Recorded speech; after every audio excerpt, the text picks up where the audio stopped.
Residents recall Robin Westman as ordinary tenant before deadly Catholic school attack. It was a 23-year-old biological born man who went to a Catholic school and opened fired. I believe at this time, 2 young kids were killed.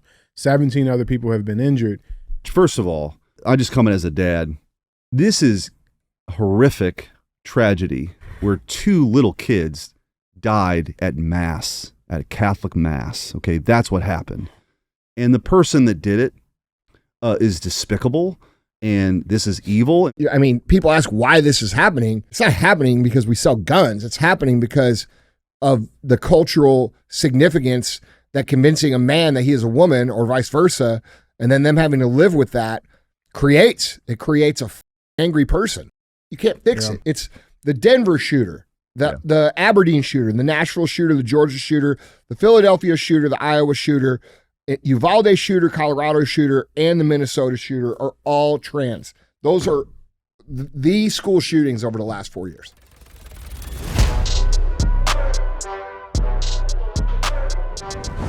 What is up, guys? It's Andy Frisella, and this is the show for the realists. Say goodbye to the lies, the fakeness, and delusions of modern society, and welcome to reality, guys. Today we have Andy and DJ Cruz. And that's what we're going to do. We're going to get right into it. Don't forget to share the show. If it makes you laugh, gives you new perspective, teaches you something. Do us a solid and share the show. Don't be a hoe. Share the show. All right. Yeah. What's good? Nothing, man. We got a special guest today. We have a very special guest. Yeah. Senator Eric Schmitt. What's happening, brother? In the house. Glad to be back, brother. It's good to see you. Glad to be back here in the HQ. Yeah. You get a good workout in? I did. Yeah. You know, it's kind of keep up with you. That's hard, man. I was trying to see how long I was working out. There weren't any clocks in there, though. It was a little, you know. I didn't have my cell phone with me. Yeah. That is quite the gym, though, brother. It is awesome. But Thanks, no, it's bro. good to be back. It has been, I think it's probably been a year. Yeah. A lot has happened. Well, yes. A lot has happened. Big news, though. Okay. You have a new book. Oh, yeah. Yeah. So you just hit the New York Times bestsellers list this morning, correct? Yeah. That is badass, dude. Yeah. It's Last Line of Defense, How to Beat the Left in Court. You can get it on Amazon. They kind of judged that on the first week it came out last Tuesday. So, yeah, it hit the New York Times bestseller list. Pretty That's proud awesome, of that. man. Yeah. And it's the story that you guys talked about. I've been on your show before. We lived it here in Missouri about how we saw the craziness during COVID. We saw the craziness from Joe Biden. When I was Attorney General, we stood up, we fought back, we exposed the censorship, we beat the vaccine mandates, we beat the mask mandates, we beat the student loan debt forgiveness scam. And so it's really kind of a playbook of how we can do that moving forward to win the future. So yeah, it's pretty cool. It's the first time I've written a book. So check it out. I think your audience will like it. What do you think? I mean, let's just kind of get into it a little bit with the book, because people are confused on what they should do or how they should participate, or how do you actually beat these people that seem to be immune to any kind of pushback at all? Well, for me, my time as Attorney General, I spent 4 years from 2019 till I was elected to the Senate in 2022, right? So 4 years. The first 2 years Trump was in office, we were focused on crime fighting and, putting the bad guys in jail and all that stuff. Then when Biden came in, for me, it really exposed what the left would do if they had all the levers of power, and they did, right? They extended the lockdowns. They put masks on kids. They were forcing, the guy who was working overtime was going to lose his job because he didn't want the COVID shot. And then the censorship stuff that we exposed before Elon Musk bought Twitter, before the investigations, we got all that discovery, we saw it. I think the lesson from the book for everybody, because the book's not written for lawyers. I mean, I hope lawyers read it, but it's really for like normal people who saw all that shit that was going down, and about having courage to stand up and fight back. And we all have a way of doing it. I just happen to be in a job as Attorney General that I could go fight those battles in court. But like for parents to go to the school board meeting, right, and say, what is going on here? Remember they were trying to shut parents down, or they, when they were trying to have these, men, in women's locker rooms and bathrooms. You got to stand up, and you got to show up, and you got to fight back on that stuff. I think that's the lesson, that when you see it, all of us in our different way, in our different capacity, has to stand up and fight back. But for me, I think, on the right, we've kind of ceded the courts for far too long to the left. and you can't do it. If you're not willing to fight on all fronts, you're going to lose. And so that was the lesson, that was what we did. And really, I think kind of changed the way AG offices worked across the country. And that's what it's meant to be as a playbook, because right now, look, there's a lot of great things happening in the country, but that won't always be the case. If history is any guide, these things don't last forever. And so that's something people can crack open down the road and say, what did they do in Missouri? I think one of the cool things we did, we opened up a parent portal. So like you guys have now got this, the live audience chiming in, which is pretty cool. We had people sending us messages of what was going on in their schools with crazy CRT, and there were kids that were being forced to sit by themselves on a stage in the middle of a gym alone and eat their lunch because they refused to wear a mask. Yeah. Kids were being forced to participate in like privilege walks. Like, close your eye. Everybody, this is grade school. Close your eyes. Take a step forward if you're white. Take a step forward if your parents are married. Take a step forward if your dad has a job. And then after like 10 of the questions, open your eyes. And then all these kids are in different places in the room, which is terrible, right? Yeah. Like, it's meant to divide these kids. They're not their fault. Right. It's not their fault. And they don't look at the world that way until Yeah. you tell them they're supposed to look at the world that Right. way. So that's what this was about. It was about exposing it, seeing it all on all fronts, and fighting back. And I know that, listening to your show, being on your show, being in St. Louis County was the kind of epicenter of a lot of this bullshit. Definitely in the Midwest, it was. Yeah. And this is a red state. Yeah. And it was still happening with these local blue dots in the red states. Right. And so there's a lot of lessons learned there. But I've said it before, I think power doesn't necessarily corrupt, but power does reveal. And way too many people had even a little bit of it and abused it. And you just got to stand up and fight back. And it's also, I played a lot of sports growing up. You do a reflection when you write. I've never written a book. And I realized that in every sport that I played, in grade school soccer, I played sweeper. Baseball, I played in the outfield. Basketball, I played in the paint. Football, I played free safety. I was kind of in that last line of defense mode. Yeah, and everything. life. You know what I mean? Yeah. And so that ended up being my job in the courtroom on behalf of the people of Missouri. So it was a crazy, wild time that you had a pandemic, social unrest, and an administration coming for our freedoms, right? So somebody had to do something. I'll say this because I know, Eric, you're a very humble guy in a sense. I know you're not going to toot your own horn here. Right, but I think it's very important for people to understand that, like, I genuinely believe this to my core, that America as a country would be in a far different position had you not do the things that you've done. Thanks, man. With your positions that you've been in, bro. Like, I firmly believe that, bro. I don't think it's arguable. I mean, It's like, fact. you talk about the censorship, all of it. I mean, you were on the front lines. I mean, we were doing it in a different, not in the courtroom, right? Like, we were doing it from a different angle, man. But like, we can only do so much. And it's just, it's equally as important. Like, we had to have those fighters, those people that were in those elected positions that, saw something that was wrong. Like, I got to do something about this. I appreciate it, man. Yeah, I think people that get the book, The Last Line of Defense, I think they'll enjoy it. But I would also say that when you're in those moments, I learned a lot about leadership, right, in those moments. And when you're on the other side of the fever dream now, there's a lot of lessons. But one of the lessons, I think, is that when you get on the other side of it, you can be really proud of it when you stood up. And because it was a lonely place for a while. I mean, It's a lot which of is, by the arrows way, you like take, what too. you guys have built here, this kind of community that listens in, that downloads, like, that gives you strength too. Because people realize, hey, I'm not the only one that sees this, or I'm not the only one that feels that. So you guys are doing, I think, really important work. And the people that participate, they listen in, they're part of the, your guys' community. That's really important, because one of the strategies on the other side is to make people feel like they're the only one, or that they're the outcast. And you know what? You better use this particular word and not that particular word. And if you do, you're done. We're coming for your job. That's the playbook on their side. And so for our playbook has to be, look, we're going to be the people of common sense, and we're going to fight back, because nobody, if you really push back, you start peeling back the onion, it's all bullshit. And it's just a Marxist agenda disguised under some new flowery words. Right. Yeah, it's interesting, dude. As you're talking about this, I'm starting to think about, like, they are going to try to do something again at scale, which is insane. This is like psychopathic behavior. Like, you're gonna take people's freedom to go outside and breathe the air, man. Like, it's insanity, the level they'll go to. But The reason, from my perspective, that they were able to get people to do that is because for years and years and years, they pushed into the population, into culture, these weapons of control, such as like cancel culture or political correctness. Yeah. Can't say this, like you said. And especially this thing called the silent majority. We didn't call ourselves that. No. They called us that, and people don't realize that. Yep. The left media is who coined that term, the silent majority, and pumped it out into culture. And As if it was this like noble thing to be yes, a part and of. people started taking pride in it, and they were like, I'm part of the silent majority.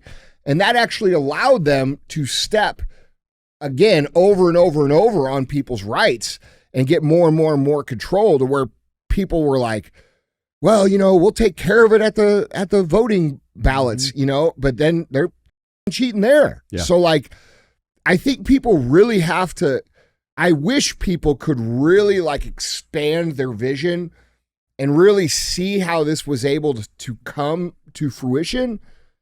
Because dude, if they don't understand how it happened, how are they going to prevent it next time? Right. I think one of the great legacies of President Trump, and as you guys know, I've gotten to be pretty close, and we play golf and all that cool stuff. And Vance is a friend, and you drink beers and watch football. It was pretty cool. However, I think one of the great gifts that he gave the right is this confidence to fight back.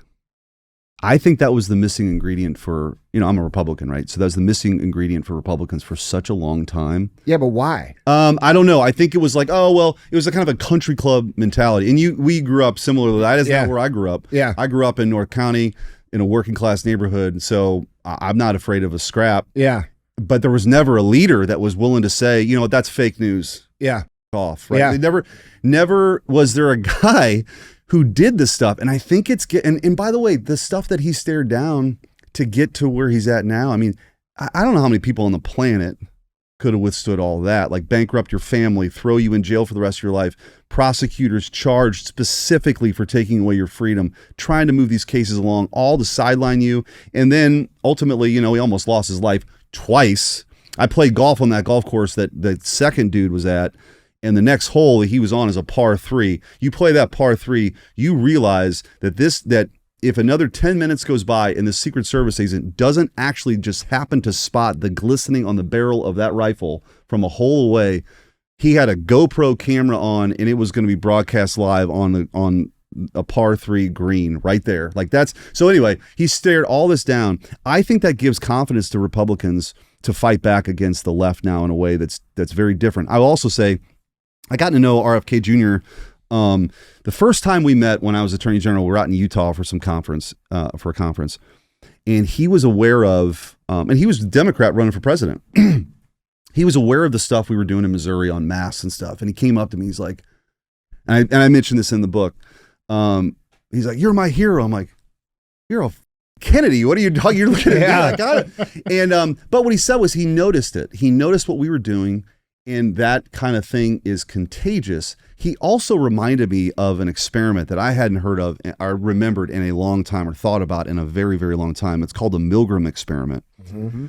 You guys were in the 50s at Yale. They did this thing, a guy in a white coat and a clipboard. They bring somebody in. There's somebody paid on the other side to give, screams. When you turn the pain monitor, the person on the other side is being paid. They're not actually being injured, but they'll scream in pain. And the guy in the lab coat will tell him to keep turning it up and turning it up and turning it up until screams get so loud that they stop. The implication, of course, is that that person was willing to kill the person on the other side because this authority figure in a white coat was telling them to do it. Yep. That kind of haunted me throughout all the COVID stuff that we got involved with, because here you had this Fauci dude and other, like even the Sam Page here in St. Louis County, who would stand there and tell people how to live their lives. You could go to this game, or you couldn't go to that game, or you could live your life, or you couldn't live your life. Your business had to shut down. And, a lot of people went along with that. So the lesson from all of that is, to answer your very first question, what can people do, is, you know what? Question authority.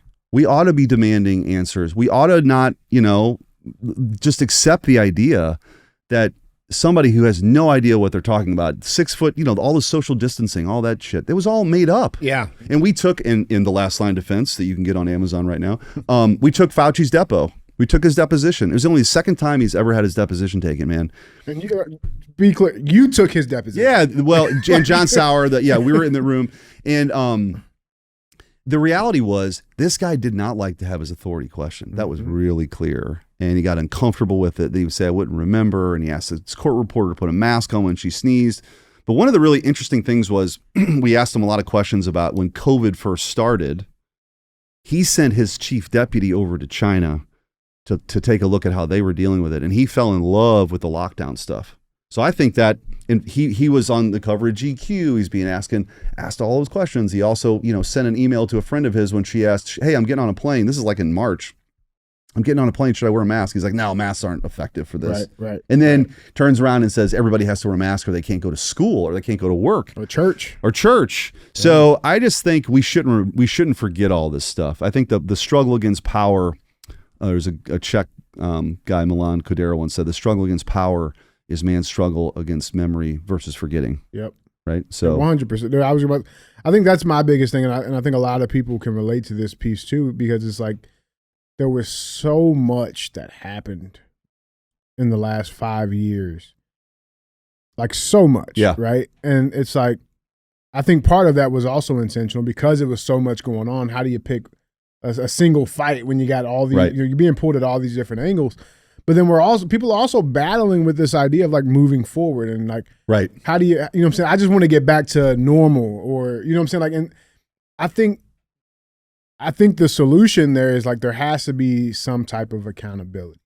And I think that's for a lot of people, that's, I guess, the biggest, cry right now is accountability. And like, what does that look like? And how does that go? And like, who gets held accountable? Yeah. You know what I'm saying? Because like I've always, and I think we've always on the show at least maintained, like even when during the COVID stuff, like it wasn't the nurses.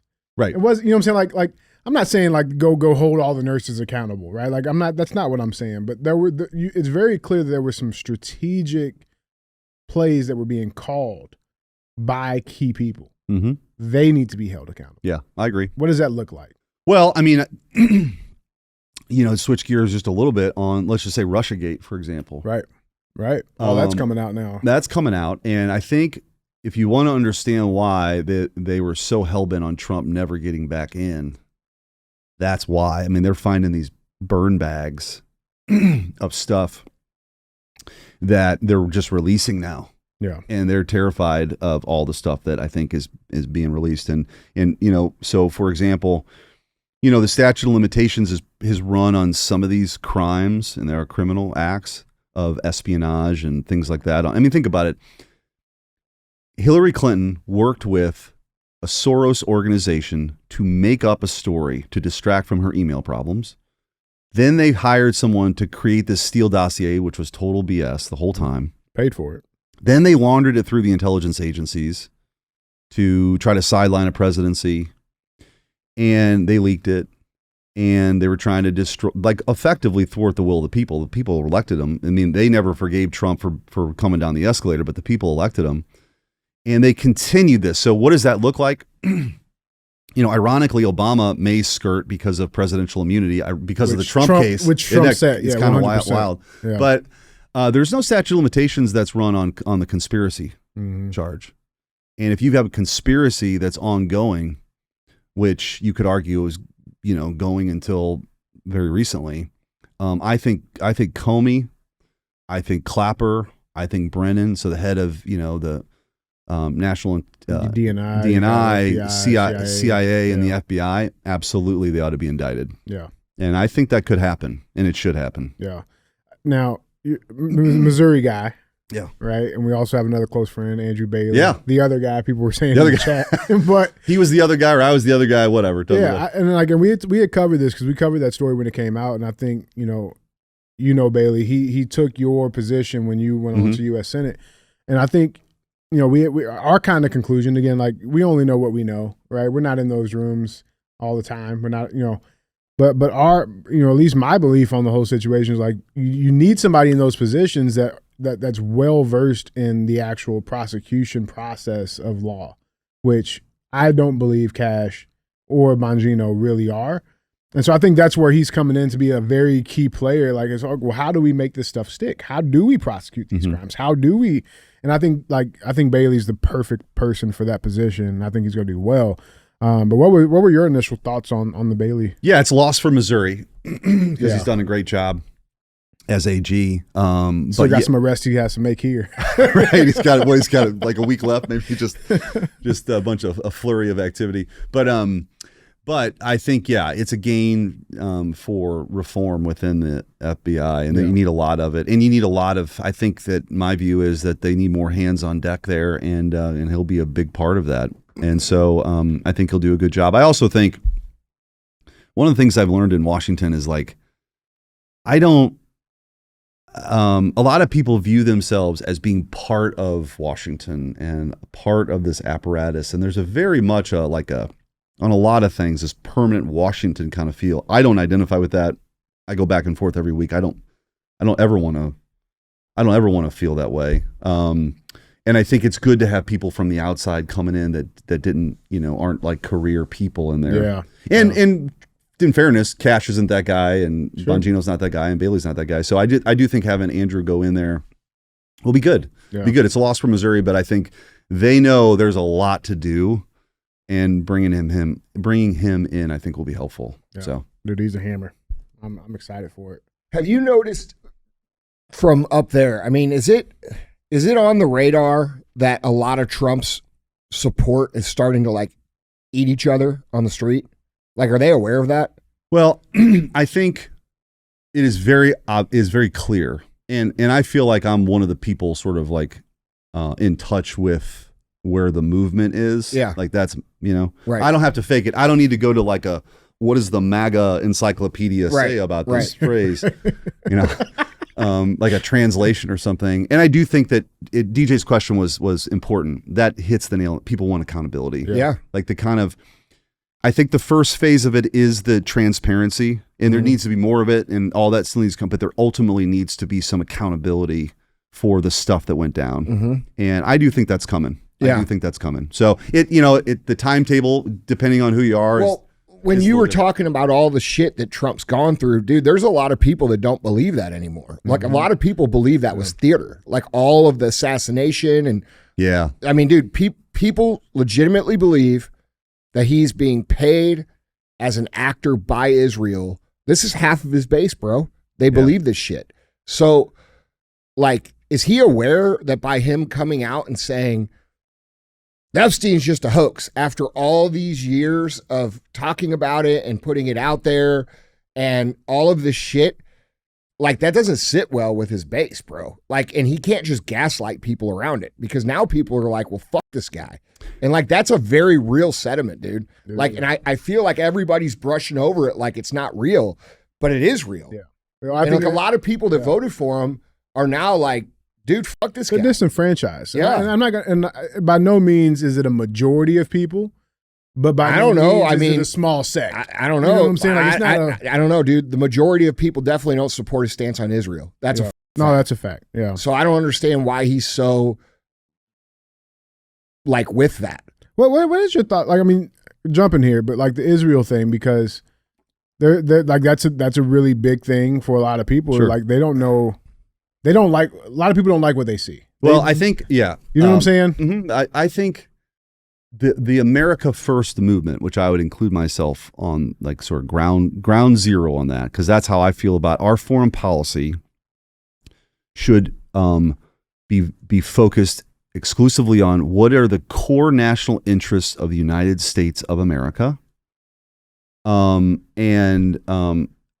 that's the homeland, and it's a real pivot to China. It's why like our European allies need to step up in a much more meaningful way. People are tired of subsidizing NATO to the degree that we are when they don't want to do, lift a finger for themselves. We effectively subsidize their socialist governments. They don't have enough equipment. They don't do anything in that way. And so I think that's where the root is. So people just want to know, like, hey, our foreign policy is related to the United States. I will say this, though.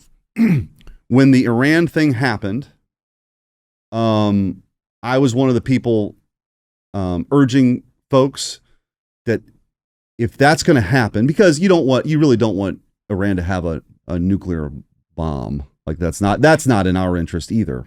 However, there were plenty of people in Washington, including Republicans, that wanted to pull Trump into a much more protracted conflict, regime change. Yeah. That's not what I'm interested in. No.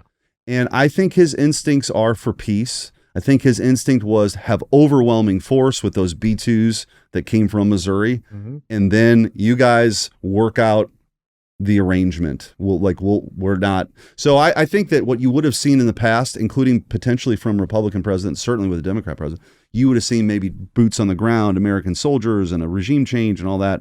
That era, thank God, I think is over. And I think he's ushered that in. I just think the ascending point of view on foreign policy now is that we've been the global cop on the beat. I don't want to be that anymore. Was never an adjustment after the Cold War. You look at the trade stuff, same thing. Yeah. Like they've had all these sweetheart deals around the world that we've subsidized. And at the time when we were trying to beat Soviet communism, maybe it did make some sense to defeat Soviet communism. But once that ended, we should have been to those countries and said, okay, you're not going to get that anymore. Yeah, right. Let's work something out. And that's what Trump's doing, I think, on a foreign policy front too. So I don't know. I guess what I can say is that my interest is I'm a senator from Missouri in the United States of America, and that's where I want our foreign policy focus to be. So I think that's how most people feel, bro. Yeah, I know. You know, I mean, I think most people are like, dude, you know how it is here? You know how it is in California or DC? You know, people are tired of that shit, bro. They're tired of seeing hundreds of billions of dollars and our reputation as America being leveraged along with someone who people perceive to be like legitimately evil. Yeah. I went to You get what I'm saying? Yeah, I went to and this is just, you guys know me well enough to know I'm kind of a contrarian in this way. Like I went to the Munich Security Conference in February. That's like the European thing where most people go, Republicans and Democrats, and they tell them what they want to hear. And and I went over there to tell them the truth, which was, we're not subsidizing this anymore. You guys need to step up. And I said on a panel, I said, nobody from Missouri has ever come up to me and said, you know what, Eric, the most important thing you can do for our state is send another $60 billion to Ukraine. No one's ever said that to me. Not one, not a single person. They do want us to fix our roads. They do want us to clean up our neighborhoods. They do want us to take on violent crime. They want us to fix bridges. All that stuff we should be focused on, but we're not doing that anymore. But that's a shift. And I'm telling you, the gravitational pull on that in Washington to be like, have the Ukraine flag unfurled in Congress. Like there's a lot of people who do that. I think it's ridiculous. Now, that's insane. And I don't completely understand it. It's just very strange. But again, Trump's the only guy on the planet right now, and we'll see what happens. I think he's already said he's willing to walk away. You guys, he's creating conditions for you to end the bloodiest land war since World War II. And you guys need to figure it out, because we're not going to just send more money over there. We're certainly not going to send troops anymore. And so, you know, if this is what the problem you guys want to deal with, go do it. But Biden, for example, and, you know, maybe a lot of even Republican presidents, they wouldn't have done it. They would just pound it on their chest and play, you know, bang the war drums. And I just think that's different. And so I appreciate that. I just think it's hard to explain how different that is than anybody. And like, the first 2 years, you had a few people in the Senate, J.D. Vance, myself, and some others who were like, wait a minute, this is not where the people are at. People don't want to keep an endless blank check for an endless war. Bro, they feel like they're being robbed. Yeah, but it wasn't until we have a president, though. Yeah. You know, we have to have a president that believes that, too. And so I think we got a fighting chance. But I get your point. I think the most important they can do on all the stuff that people are talking about is have maximum transparency on the stuff that you can. That's all I'm saying. Yeah, like, dude, so this is my argument, right? Here's my argument with the Trump shit. You got all these people who were very avid believers and supporters of Trump. They believe that Trump was going to come in and literally clean house. Mm-hmm. The Epstein files, mass deportations, you know, all the shit, accountability. Arrest, yeah. Arrest. Dude, he could do himself a favor by just arresting some people. I think it's coming. Good. I think it is too. I think that's why Bailey got moved up there. Yeah. I mean, I'm sure you know, but like, that's my guess. Yeah. I'll take that as, you know, for what it is. And so should everybody else. But all he has to do, bro, is like, it's okay. it's Eric, we walk outside and I say, the sky is green after saying it's blue for ever. And you go, what are you talking about? It's blue. And I'm like, dude, you're making a big deal out of nothing. This is stupid. It's fucking green. That's how American people feel. Yeah, that's a Democrat hoax. Yes. Sky's and not all blue. he has to do is explain it like another paragraph or two. Here's why it's a hoax. Or even if he said what he always says, hey, let me do my job. We'll wait and see what happens here. But the way he's doing it, and like it almost makes me think he's intentionally getting people behind it. Well, to not forget. a couple of things. One is, first of all, I certainly understand and appreciate how people feel like the government has lied to them over and over and over, right? So they're right to be skeptical. Yeah. No doubt. And I do think there needs to be more transparency on that issue specifically. I think there's probably a little frustration, like all the success out there that we like effectively close the border. We are mass deporting people. We're all that stuff. I think that's right. That's but dude, here's why people don't think that though. People don't think that because what they truly believe is that the CIA, and this is dude, this may sound crazy to you, and I know you're on armed services and you have top clearance and everything, and this might be total bullshit, and it might sound total crazy, but I'm telling you what people believe. No, I know. People believe that Jeffrey Epstein was the figurehead of a blackmail operation that controls culture in this country, and probably everywhere. And until it's explained why that's not true, they're going to believe it because it's been told for so long. Yeah. So just saying like, it's bullshit, that's going to discredit him. Yeah. So like, it make it very difficult for all the good things that are happening you and the wins. You can't even see it because you're like, bro, we're still living. Because what people really want, bro, is the same shit we've always talked about. Yep. They want to be free. They don't want to be oppressed. They don't want to be controlled by an elite class. They don't want to be overtaxed. They want our country to look. I mean, this is basic shit that you and I grew up believing. Right. And that's what they want, dude. And so, like, as long as the country they believe is influenced by another country, it's really hard to like say that those are real wins because they're like, well, they're fake wins. They're just giving that what These people think. They think they're just crumbing us, bro. Yep. You know what I'm saying? Breadcrumbing us. Yep. So that's the perception in the street, and we don't know what's true or not true, bro. Well, and that's why I've not seen, like, that's hard for me. Right. Right? Yeah. I haven't seen what's actually there. It's hard to like know, but I think people. But having said that, I think there should be more transparency, bro. People want to like Trump. They want to love Trump. Yeah. They want. And honestly, like if I'm going to be critical of Trump right now, I think he's not being aggressive enough. I think he's still tiptoeing. I think people like, dude, if you even see the reactions you've seen it in Washington. Bro, the left's trying to make it seem like people are all against this military cleaning up the crime.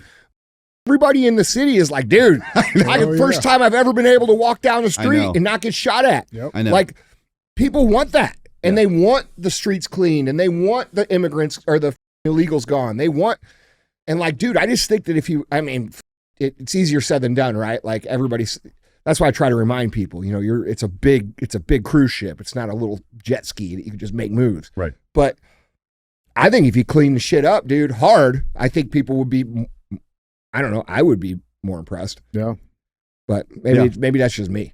No, part of the reason why I'm excited about the administration, I think it's a team of disruptors. I mean, there's going to be some stuff right along the way that not everybody's 100% on the same page on, I guess, but getting the maximum amount of disruption possible is important because even among previous like Republican administrations, some of this stuff was just on the same trajectory. Mm-hmm. Like all these agencies that got so much power nobody's ever heard of, and they like intelligence community never questioned all that stuff. That kind of like that was riding along the same wave sometimes when there was a Republican or a Democrat in office. And so for me, like that's not me. Like that's not my North Star. That's not stuff, but I see it around and you try to do what you can to disrupt as much of that as possible. But you really do need an administration that buys into that. So the last thing I'll say on the Epstein thing, I guess, is one of the things that no one's really talked about yet either is, that those files and all that stuff that was in the Southern District of New York's like federal prosecutor's office, and it was Comey's daughter. That's right. So I don't, who the hell knows what went down with that, but I do think there probably needs to be, well, there definitely needs to be some more transparency on it. So yeah, and but I do think on all this other stuff, I think you're seeing with Russiagate, maybe that's the first thing to kind of break. I do think you'll see indictments. I hope so. I think there's enough there on a conspiracy, because what they were trying to do makes Watergate look like, you know what I mean? Bro, it's treason. Come on, it's man. like you try to prevent a guy who's running from winning in the first place. Then you try to sideline the agency. Then you use all that bullshit. Actually, it went on for 8 years. You want to hear something crazy? The general counsel at the FBI in 2016 was a guy by the name of James Baker. Guess who the general counsel of Twitter was in 2020 when the Hunter Biden laptop story never broke? James Baker. I know. Mm-hmm. That's insane. Dude, that's what... That's the stuff. Bro, this is the shit that people see. No, I know. Like, dude, I have this feeling that people up in Washington, not you, not the good patriot guys. Like, I try to tell all the guys, like in YouTube world and the internet, people, it's all or nothing, right? Everybody's a traitor, or that's not true. There's great people up there that I know personally, and I would vouch for 100 gazillion %, especially you and Andrew. Yeah. Right? 100%.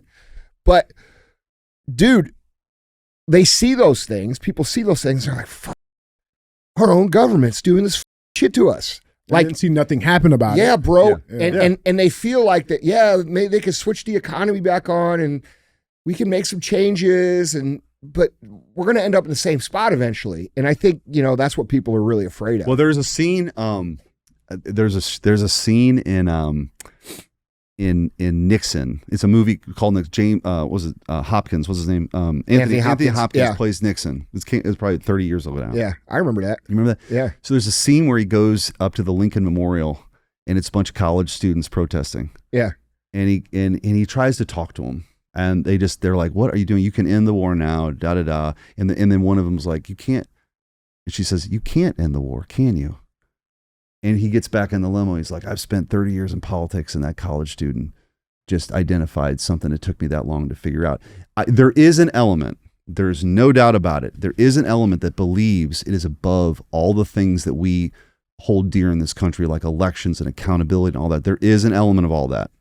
But I will say that this administration, I think, is trying to take that on. I hope so. You know what I mean? Yeah. And for me, that's why you're there. That's why I'm there. And by the way, that's why I wrote the book. Yeah. Like, because I saw it all, man. It's like a field manual on the front lines of this battle against the left on the lawfare machine that they had. And it opened my eyes. I thought I knew something about something, but when I was in that job and you saw just the different fronts that were coming at us for our freedoms and all the things that they just don't play by the same rules, they don't care about it. It was eye-opening for me. It's also, by the way, on this like redistricting stuff, like we better get our shit together in this thing, because the Democrats have gotten all the juice that they can get out of it already. You look at Illinois, how gerrymandered that state is. Like, the Democrats from Texas were fleeing to Illinois to protest redistricting. Look at that map in Illinois. Right. It's crazy. Right. So if they want to fight, we ought to fight. Like, you look at all the red states that could actually redistrict and do it like the Democrats have. We'll pick up more seats than they will. Mm-hmm. They should do it. And that's the kind of, I think, attitude change that has to happen. We got to be willing to like fight back. And by the way, that's not always, sometimes that's raging against the machine, where it's this kind of blob that you don't know if it's Republican or Democrat. It's just like a permanent Washington thing. Mm-hmm. And so anyway, we just ought to fight back against that too. I think to your point, because you talked about this a little earlier too, but it's like, this idea of fighting back. I think this is another like realization that a lot of people have come to, is that like, we like to believe we'll take the high road. We'll just fight. Like, that is our fighting back. But I think most people have also come to the point where they realize, like, yeah, but we're fighting against people who don't care about rules. They don't care about the high road. You can't win that fight. You cannot win a fight against an enemy that is not operating on the rules, and you are. Yeah, can't win it. We're trying to play, by the tee freaking football. Like, they're not playing by the same rules, man. Yeah. And so it's like, does that mean we have to fight dirty? Is that what that means? Like, what is that? You know what I'm saying? Well, DJ, if the law was just enforced and the Constitution was enforced legitimately, that would be the answer to that question. Yeah. Right? Yeah. I know you. I know where you're at. You know, Yeah. When the Constitution starts to fail and the rules go out the window, now the people are left abandoned to handle their own shit. Yeah. You know, and we're seeing it in the streets, dude. We're seeing people vigilante and stand, which, by the way, I'm not mad about. You know what I'm saying? Like, hey, if someone's doing something, you know, and you got to do something, then you should do something. Something's got to be done. Yeah. Which I think that's the, like, even to the point of like the America First thing. It's like, you know, you were at the Munich convention. It's like, yeah, like, it's not, I don't believe that the majority of Americans are not okay with helping out our neighbors of other countries and that's cool. But when your house is on fire, you don't go run down the street trying to take care of Bob. You take care of your house first. Yeah. I think that's where we are. Like, and if it is in our interest, to do that, I'm fine. If it's not in our interest, that's not our fight.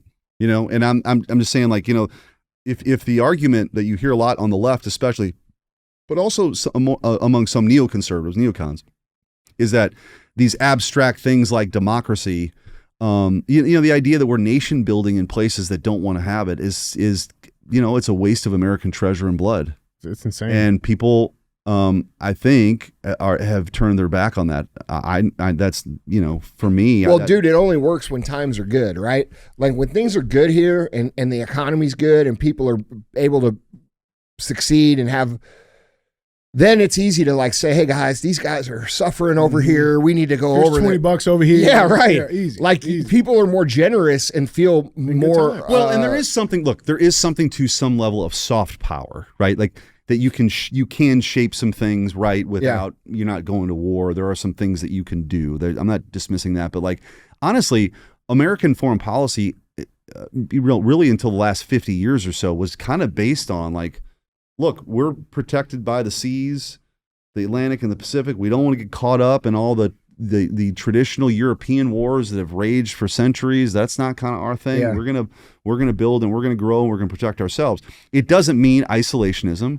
It just means that we're realists, that this new American realism where we see the world for what it is, not what we want it to be. You have to try to have conversations with people you wouldn't want to marry your daughter. Like this.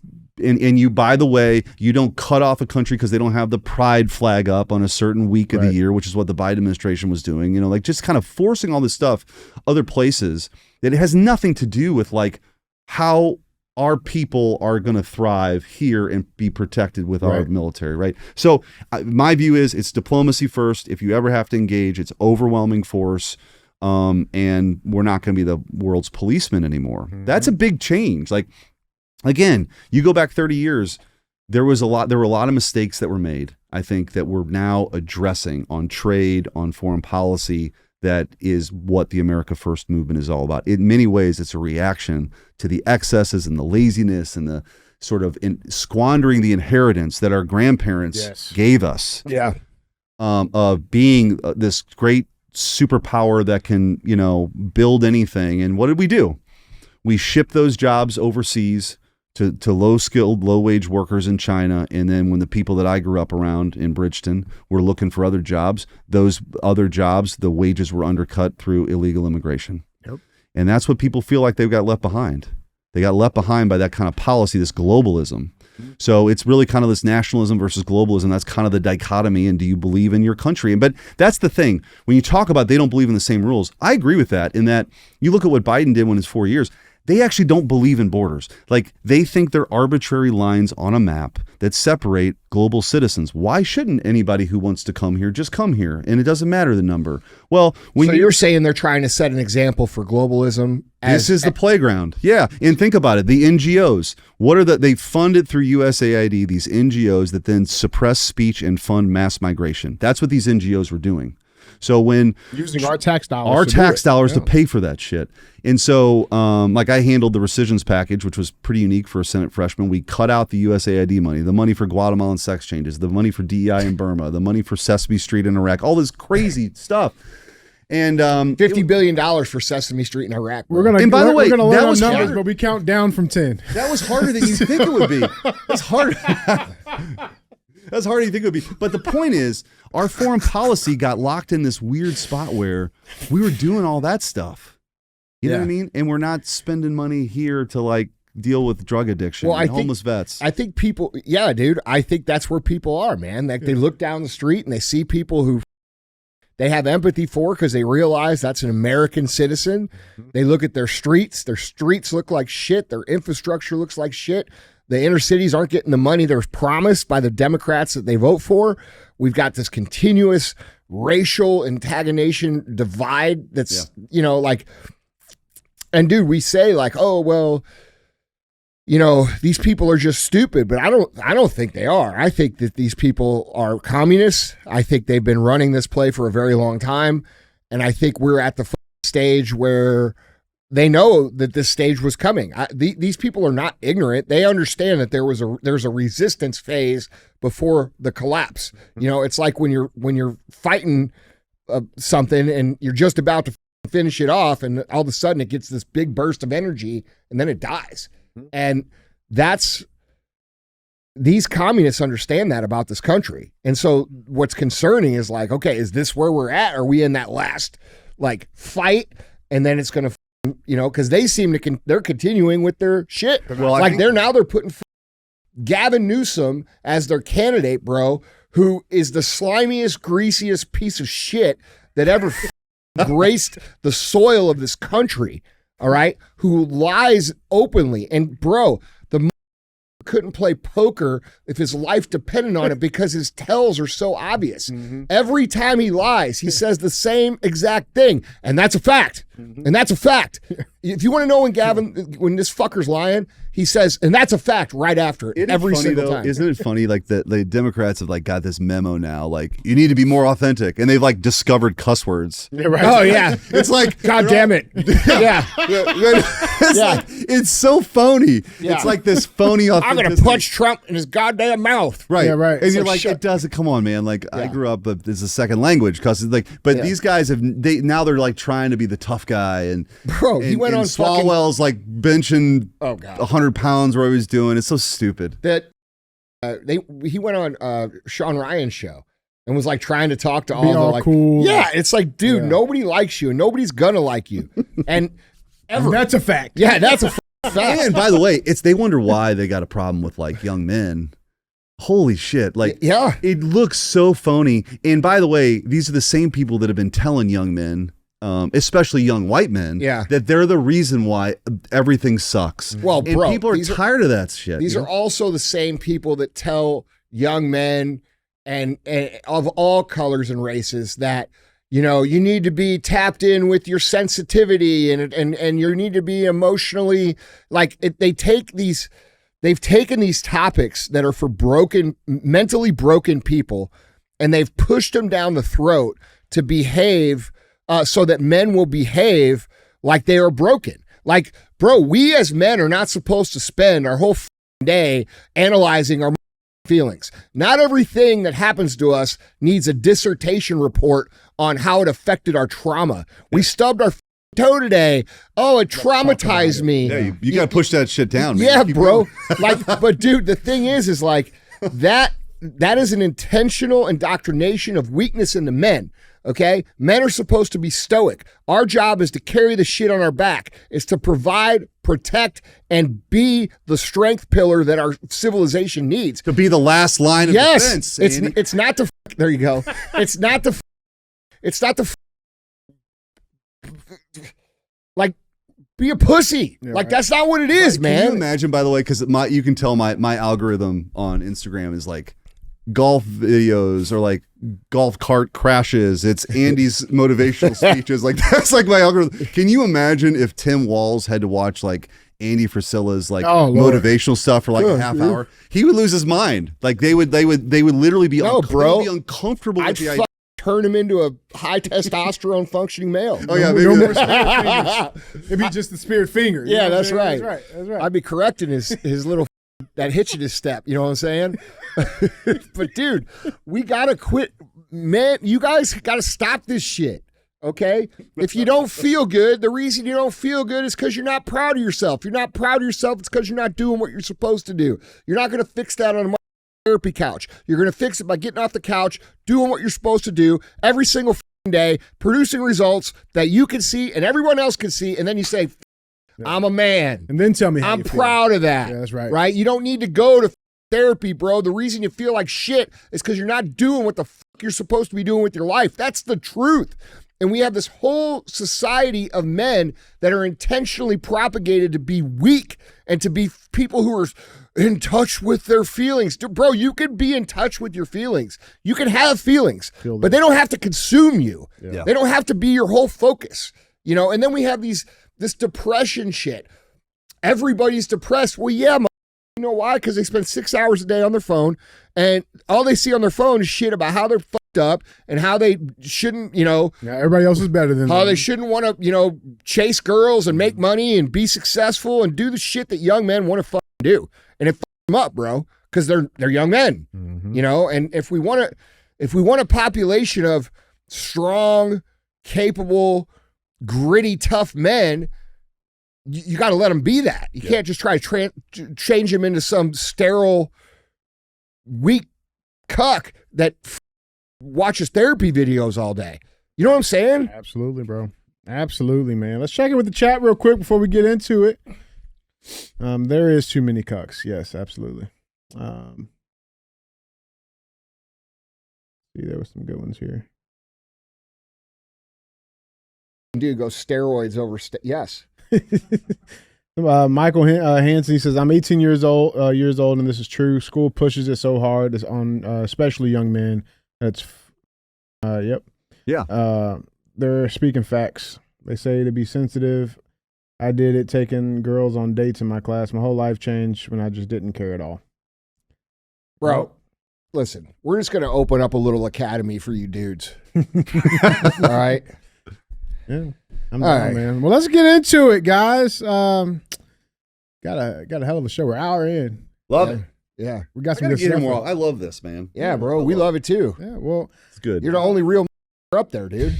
These other dudes won't even come on the show because I'll ask them shit they don't want to talk about. I know. And you know what? I think these long form things actually are like really good because you get a sense of like somebody, well, who's what the really, truth is. You know what I mean? Yeah. It's not just a some standard 2-minute section on Fox. or even News. like, yeah, you go on like, and I do the Fox primetime stuff. You got like a minute. You got a minute to say something. And it's always stuffy, dude. It's like this just different. formal relay of information. Like people that see you here, they start to understand like, wait, everybody up there is not fake. There's real dudes up there. Yeah. You know what I'm saying? That like baseball and work out and give a fuck about their neighbors and man's man. Yeah, right. Yeah, man.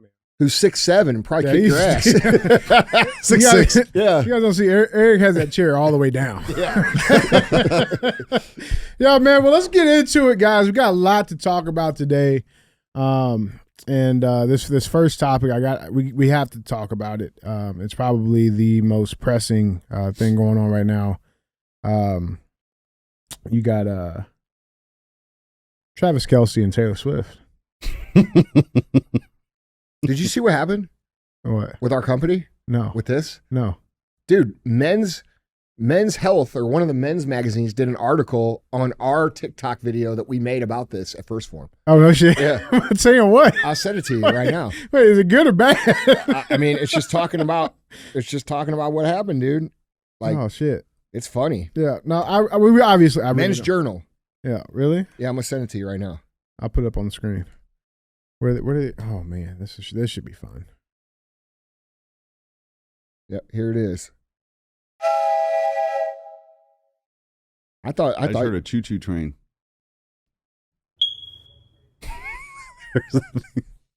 What is that? What did I miss? I got that going on in my house right now. It's like Taylor a carbon Swift? monoxide. Taylor Swift got engaged. The supplement brand isn't impressed. That's great. Wait, is this it here? Oh, here it is. That's it? Hey, Chaz. Did you hear? What? Taylor Swift got engaged. With who? Travis That, Kelce. okay. What do you want me to do about it? Taylor Swift got engaged. Congratulations. Hear what? Travis Kelce got engaged. What? No. One last guy for you, dude.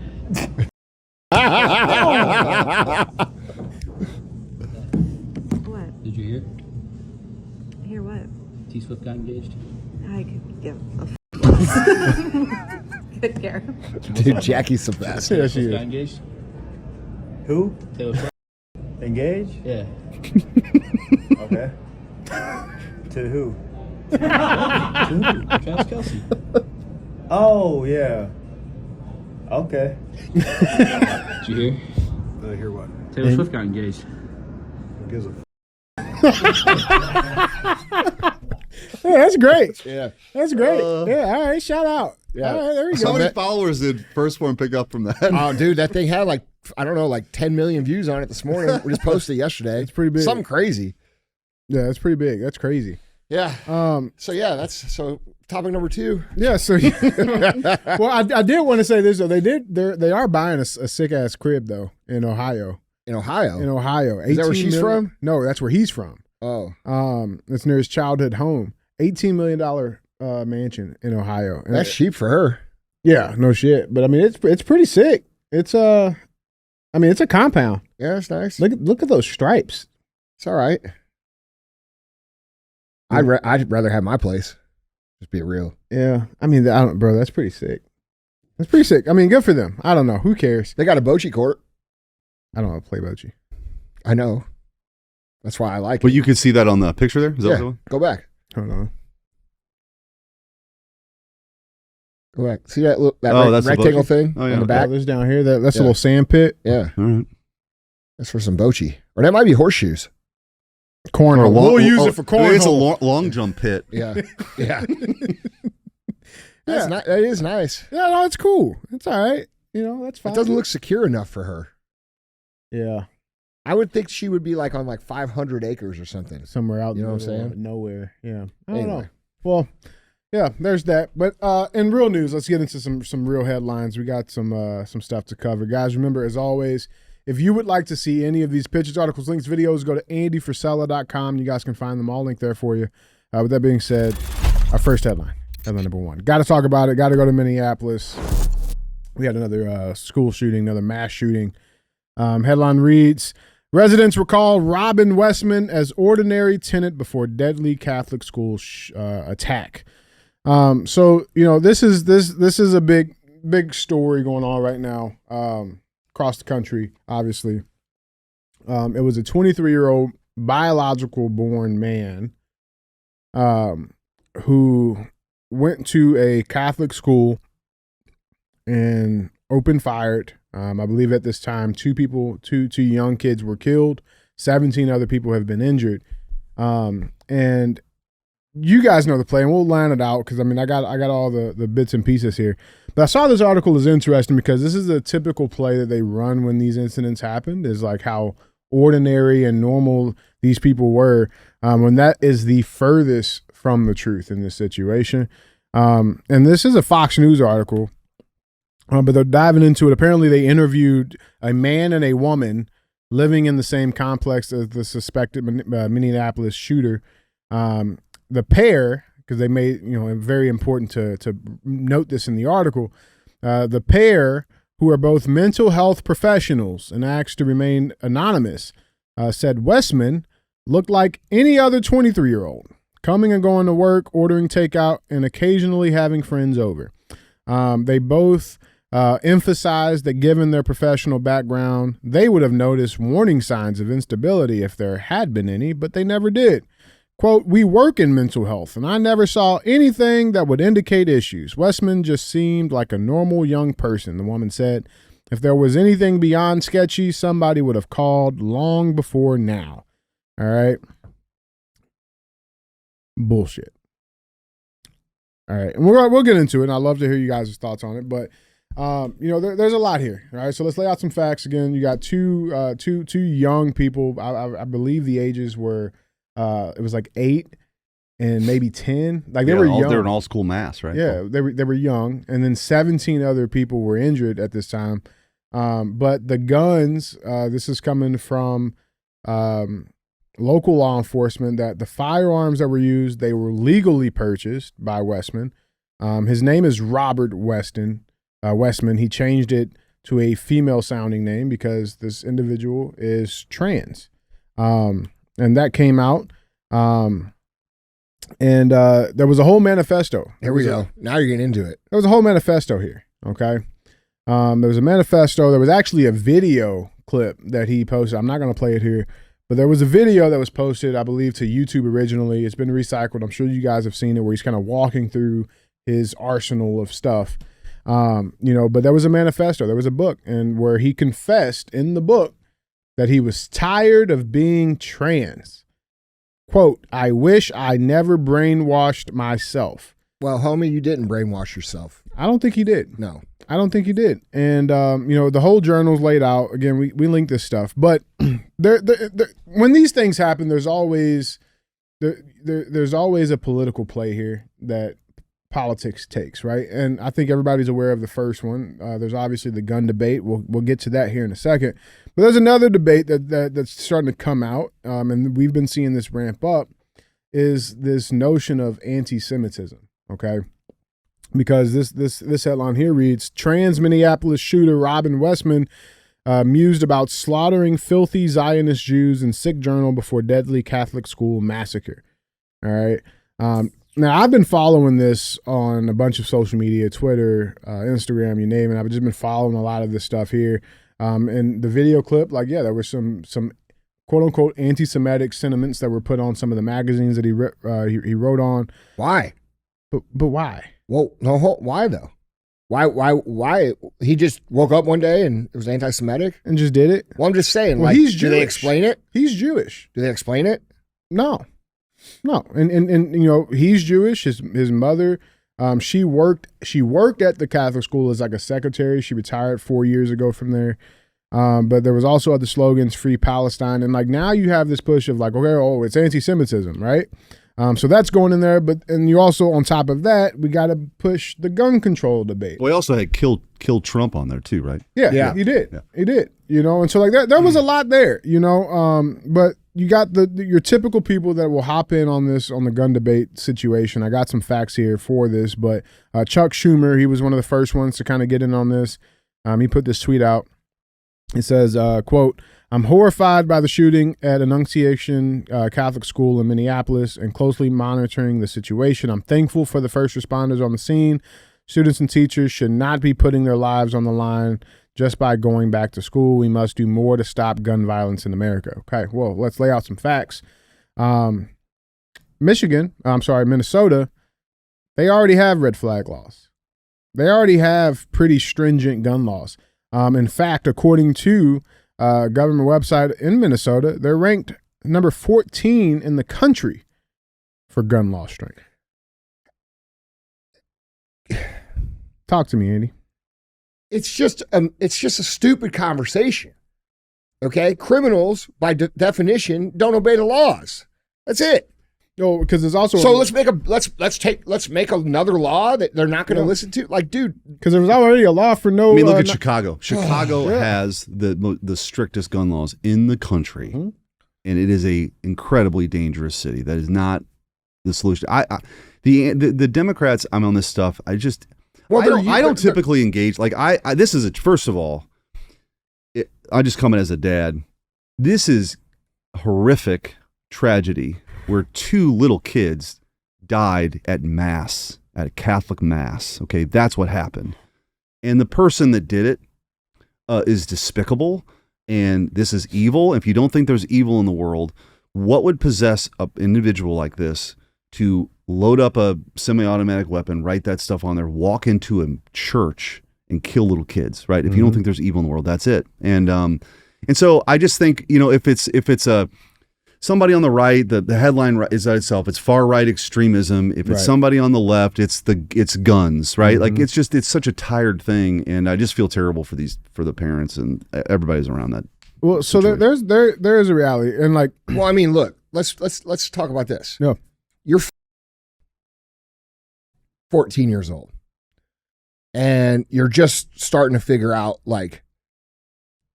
sexual things and get some hormones flowing. Yeah, right. Yeah. Okay. And you got your teacher or your counselor or society telling you, oh, well, because you have this thing, you got a kink or whatever, something different about you, you must be a trans person. Okay. So what you need to do is you need to go be a woman and you need to cut off your penis. Okay. And let's just say you go do it. Okay. And then you get to be like, I don't know, 20 and you're like, what the did I do? Right. The whole world lied to me. Yeah. The people I trusted lied to me. Why did they let me do this? Why did nobody stop me? Why didn't anybody? And then, dude, you lose faith in the world. Like I could see how you could get very angry and very bitter about that. I mean, I would be like, it's why these surgery centers, we had one here in St. Louis, like the people are making money on this shit. yeah, It's sick. Well, they call it healthcare, man. Yeah, it's not right. healthcare. It's just not affirming anything. These are permanent decisions. We don't let you get a tattoo if you're under 18. You know, like yeah. So I mean, you can understand where somebody becomes mentally, like super mentally unstable and angry and bitter, like not justifying any. I mean, people ask why this is happening. It's not happening because we sell guns. It's happening because of the cultural significance that convincing a man that he is a woman or vice versa, and then them having to live with that creates a angry person. Yeah, and this Like ain't, that this you ain't can't the first time. you can't man. fix. You can't fix it. No, dude, I got Well, a it's whole eerily list. similar to what happened in Nashville. No, It's not the not same. even that. It's more than that, guys. It's the Denver shooter, the Aberdeen shooter, the Nashville shooter, the Georgia shooter, the Philadelphia shooter, the Iowa shooter, Uvalde shooter, Colorado shooter, and the Minnesota shooter are all trans. Those are the school shootings over the last 4 years. You know, the other thing, which is a little bit of a different take, which I don't even know how to express it necessarily, but like the immediate reaction of dismissing, like, we don't need your thoughts and prayers anymore. Oh, that mayor up there. You know, like actually, that actually might need that more than anything. Yeah. Like, it doesn't substitute for action, whatever that means in an instance, prosecution or identifying problems that whatever. But like, actually, we need more of that. And your willingness to go after prayer, but not hold the shooter accountable is insane. Dude, dude, they don't care. Listen, we all know they don't care about those kids that got killed, and they don't care about the kid that did the shooting. They care about their mentality is this. And I know, dude, you've been around this for the last 3 years.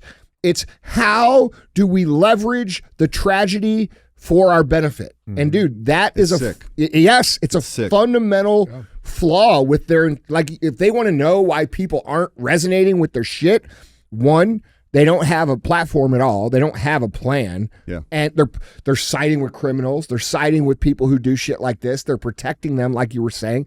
Like, dude, that's insane. Dude, well, the mayor up there who you're referencing, who made that comment about the praise and stuff, he also came out, I think, he came out very early talking about this is not a time to villainize our trans community. No, it actually is. I'm sorry, it is. There's been enough evidence of this, and by the way, it's bad enough, okay, when you lie to children about the way the world is. All right, when you tell kids when they are little 3-year-old kids that if you're white, you're racist, and if you're black, you're going to be oppressed no matter what. Then as they grow older, you start to reward them for finishing 20th place and saying 20th is just as good as first place. And then you tell them their whole lives, just because you breathe air, it makes you special and the world's going to love you and this is all bullshit. None of that is true. The truth of the matter is that you are born with a clean slate and your actions determine your outcome. And when we lie to children and bring them up in fundamentally wrong ways with wrong sets of rules, we're teaching them how to lose. We're not teaching them how to succeed. So these people go through the school, they go through high school, they get into the real world, and they're like, why don't they care the same way that they told me? This is not true. And then, dude, what do? They go crazy. All right? I said this in 2015 on the MFCEO project. This was going to happen. Now it's happening. Okay? Now, on top of all of that, you lie to them about the way the world is. You lie to them about the rules. You lie to them about what it's going to be like when they're out on their own, that they're not going to have to fight. They're not going to have to work hard. They're just going to be okay when you're not. That's not true. Then throw on top the trans shit. Then throw them out in the world. What the fuck you got? You know, it's interesting. When I was talking when I wrote the book, there's reflection, last line of defense. It's like, why? I've said, some people ask me this. In Missouri, not just the masks, but also all the like crazy stuff that's being pushed in classrooms. How do you explain that in a town like Springfield, Missouri? You know what I mean? Like, how do you explain it? Well, the truth is, this ideology, this toxic empathy, I don't know what you That's what it is. Toxic empathy. Okay. It's pushed. These groups fund the slide decks that they go to conferences on, and they feel like this is part of their professional development and this is how we care more. And then it gets pushed down to all these school districts where their communities would wake up and say, what in the fuck what are you talking to my kids about? Yeah. Like, what is this? And they would have rooms. Columbia, Missouri had, which I guess would be that big a surprise, but they would have these secret change rooms that they wouldn't tell parents about, where kids could come and change into like the opposite sex clothes. Dressed in clothes. Like, Dude, those happen? people should be in prison How for did that. this happen? It's crazy. But again, like the initial question, Andy was like, what can you do?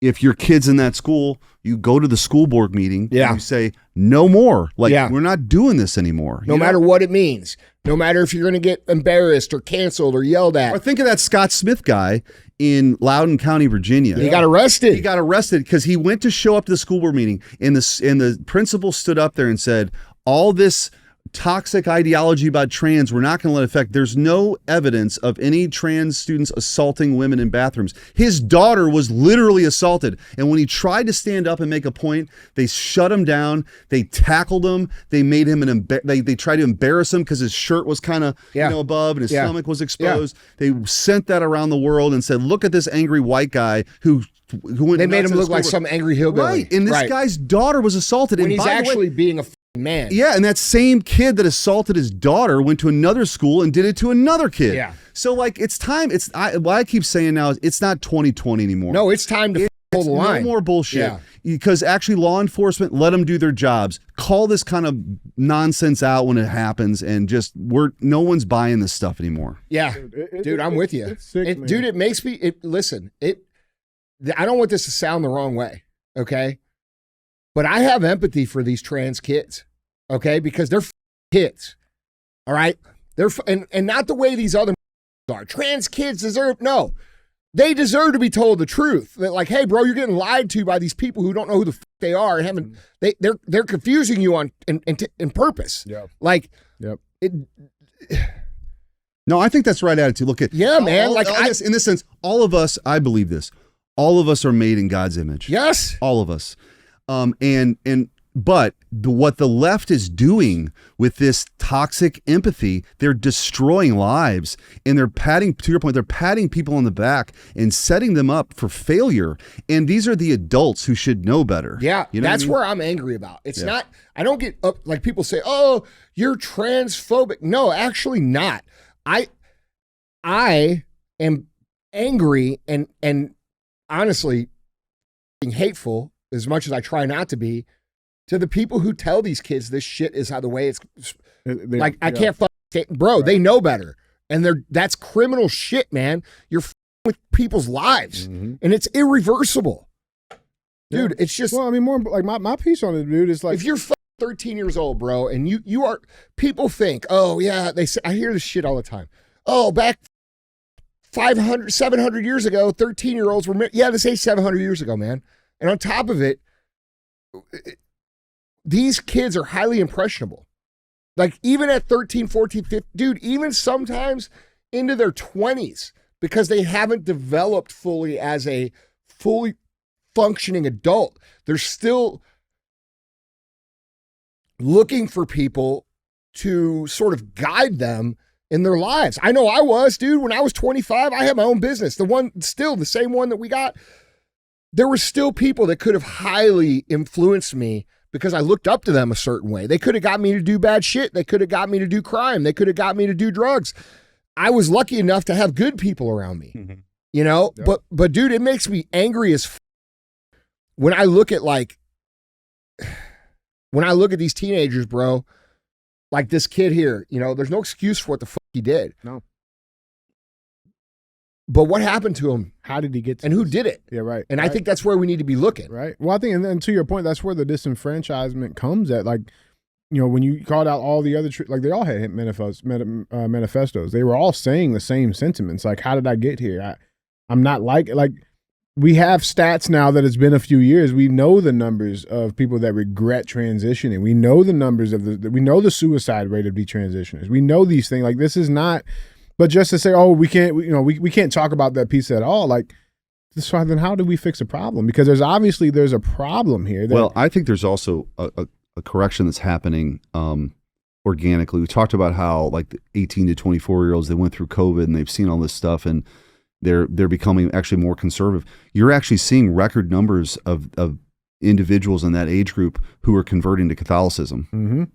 And I'm Catholic. That's a I'm whole Catholic, other so I'm thing, not like, dude. I'm just saying they're looking for an anchor. Mm-hmm. They're looking for something that isn't so transitory, that isn't just here one day and the next. They're looking for something a little bit more permanent, because there must be more to life For sure. than what's, you know, on your reels. For you know sure. what I mean? Like And there that- must be more there- to that, and they know it intuitively. And so my hope is that you get to some kind of like real revival here, where all this stuff. I think that's happening. I do too. Yeah, I see it I do happening. too. That's I think that's that's why it's so attacked. Like that's a whole nother, that's a whole nother piece. Like, there is an attack right now on Christianity Yeah. in this country. Like, this, you know what I'm saying? Like there's a problem here. There's a problem here. No, there's a spiritual warfare that's kind of happening out there. I agree with you. Yeah. I think it's that too. Well, That's real, man. I believe it. There's good and evil, and it's and You got to remember, these kids have seen evil firsthand, bro. yeah. These young kids, they see this manipulation happening. They see their friends getting manipulated into doing these things and being misled, and they're like, "This is not good. I don't want to be like this." You know? So I mean, this is a terrible, tragic absolute incident. tragedy.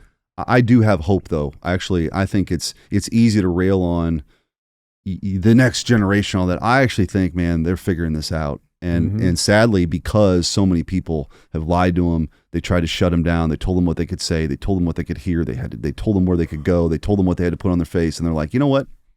I'm an individual, and I'm going to figure this out. So, Well, and to that point too, because I got one little last piece on this, but they're also seeing in the real world what the actual truth is, and yeah, it they listen to doesn't- your show. They listen to other. Like, it's not the middleman. No, I mean that. I'm not, no, that's right. Yeah. there's no middleman telling them. The middlemen are losing control, For literally sure. and figuratively. They're losing Well, control. it's because like to Andy's point, you know, hey, the sky's green. The fuck it is, Bro, you know what's waking them up? I'll tell you what's waking up more than anything. This is the truth. They right now, they all understand. Here's what they understand at a very basic level, no matter what, that it is not right to kill a bunch of kids for any fucking reason. Right. They see the videos, they see the things, and they're like, Mhm. this is wrong. And this is what's causing them to wake up even more, which I think is hilarious. You got Netanyahu coming over here and doing the podcast tour as a PR stunt, right?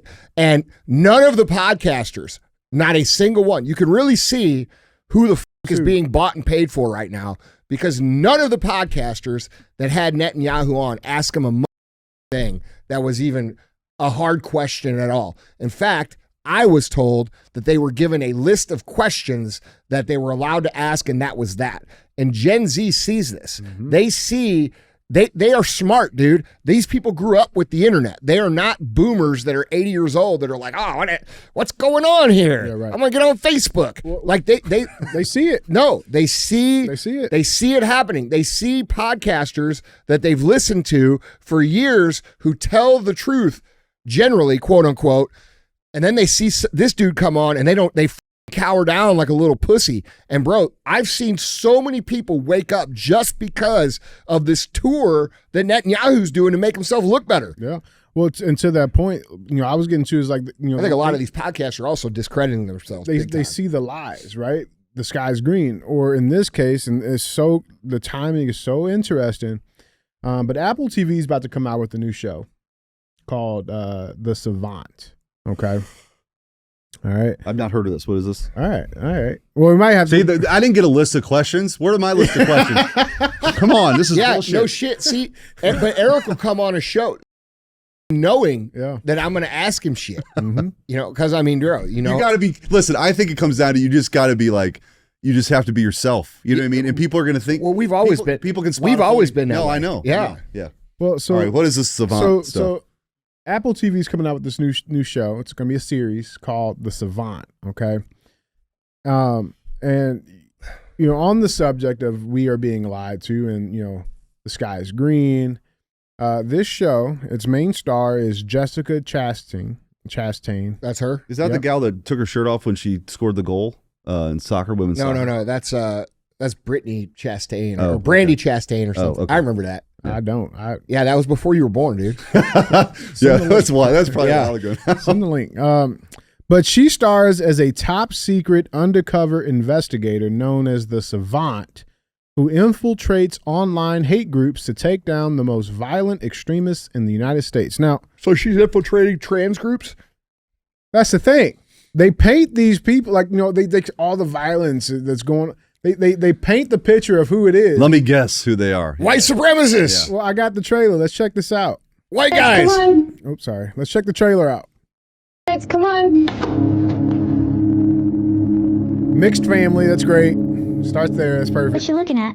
She's working. She's working. I thought this was a no-work weekend, Mom. I.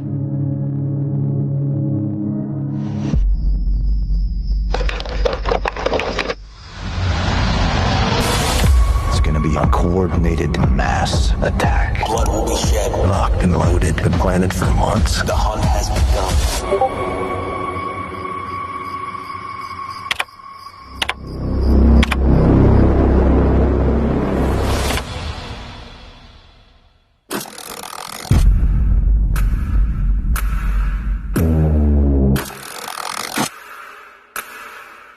What do you do in there all day? All night sometimes. I track people who are planning attacks. My job is pretending to think like them to stop those people from doing really bad things. FBI, on your knees! That's why we call her the Savant. Snipers, bombings, ambushes. We're on the verge of serious violence. I've been watching him for a year and a half. He's recruiting for something. I don't know what it is, but it's massive. This guy isn't just planning violence. He's out to make a statement. What kind of a statement? The kind that history refers to with a month and a date. Innocent Americans are going to die. We need to infiltrate further. I don't think you should keep pushing this. Listen to me. They have photos of your family. You think if you engage with terrible things, you're daring even worse things to happen.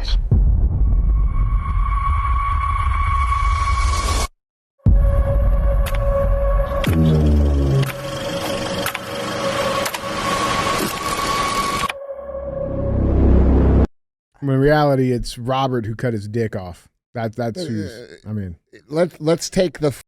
Let's take. I mean, this is why people don't buy this shit anymore. Yeah, because it's There's no there's no diversity of the bad guy. it's all white guys. You know, like Yeah, I was dude. watching that just to see, like, Yeah. there's just like that's what thing. Like, look, and there are white dudes who do terrible things. I'm not defending them. I'm just saying, like, there's actually all kinds of people that do terrible things, right? Like, but that's not represented in the show. It's just so phony. Like, it's like Hollywood. They're so courageous. I would actually love to see a producer like take on something a little bit more hard hitting than More You realistic? know what I mean? Like, it's just the people like, are tired of let's it. film something in Chicago. I don't know what could we hit on, crime maybe. Yeah, no, I don't. Let's take the demographic of males that commit statistically nearly the least amount of crime per capita We'll use and make them. them into the terrorists. This is great. Okay, over and over and over again. When in reality, they don't look like any of the mass shooters or any of the terrorists. Like, it's just a narrative to instigate. It's what they're trying to do, in my opinion, is to create both things. They're trying to create an anti-white sentiment while also pissing white people off to where they might actually do some shit like Right. this That's right. so that like they can get them off the table because they realize that in a power conflict that the white men are the border between order and chaos. And that's the truth. And I'm telling you, man, like what we saw, look at what the Justice Department in the previous administration was doing. They went after parents who showed up to school board meetings under the Patriot Act, and they opened up investigations and spied on traditional Catholics because they attended a Latin Mass. That was their reason to spy on them, because they thought, well, if you're going to a Latin Mass, it's a more traditional form of Catholicism. Therefore, you're more likely to be an radical extremist. And because people were practicing their religion. Like, these people are... They have got this thing really messed up in their heads, and they won't quit. The good news is, though, for your audience, like, I think people have figured this out. Like 2020, it was like, holy shit, you look around and it was everywhere and you thought maybe people were buying. I don't think people are buying it anymore. Mm-hmm. And that's why all these movies tank. It's like the Snow White movie that nobody went to see because it was all bullshit. The Black Mermaid that can swim. I mean, like, come on. Like, come on. That's too far. Too fucking far. Too far. Dude, listen, yeah, I agree with you, Eric. It's bullshit. Yeah. Like people are starting to realize that this is all manipulation, and I don't think they did that, by the way, to get people talking. Like, like that's one thing you do, right? Mm-hmm. You get a buzz. People are talking about it. I think they're so... their blinders are still on. They don't get it. Like, the people who are in that room at Apple, who are the producers, they bought the show, but the people who concocted it, they're in their little bubble world. It's white people. It's white men. And they still believe that that's the stuff that people want to see. So, I don't know. Maybe. Bro, imagine if we sat in a room and said, all right, we're going to make a movie and it's going to be about terrorists. It's going to be about criminals that commit the most amount of violent crime in the United States. Hold on, for real. And I'm the director and I got a bunch of white dudes around me. Yep. Okay. And we're building it out. And I say, all right, so the bad guys all got to be black. Hold on. Because they commit the most violent crime per capita. And so we got to make them look as violent as they really are. Think of how racist that actually is. Yeah.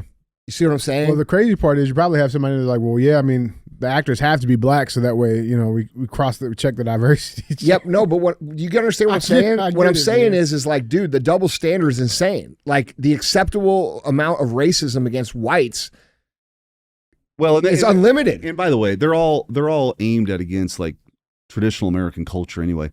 You know, think about Westerns, like all the things that a Western, independence and self-reliance and justice and the openness of the West and all those things. They don't make movies like that anymore.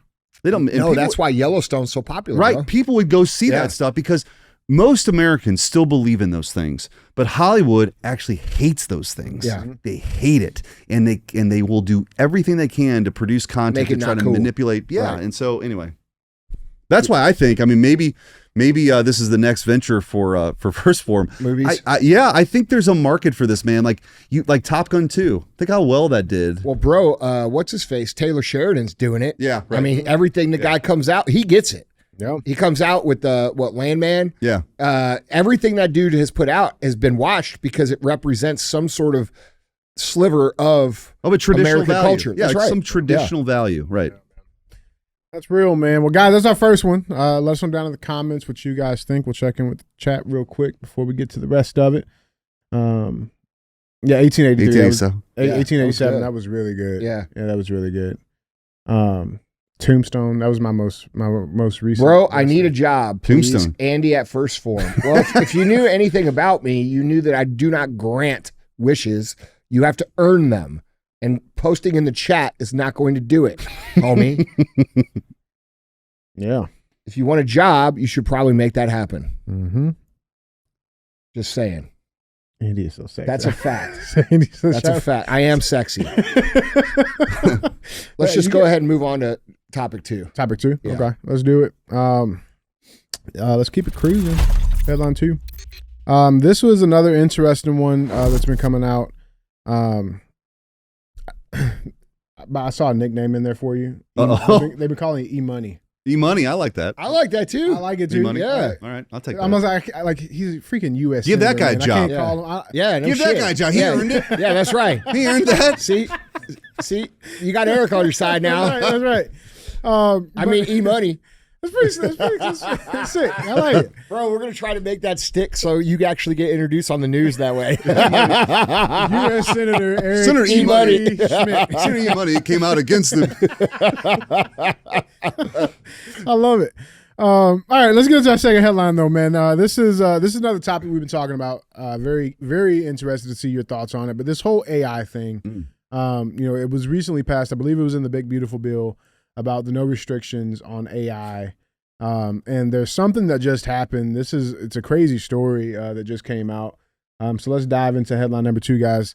Headline number 2 reads: Parents of 16-year-old sue OpenAI, claiming ChatGPT advised on his suicide. Did you guys see this? Have you seen this yet? I have not.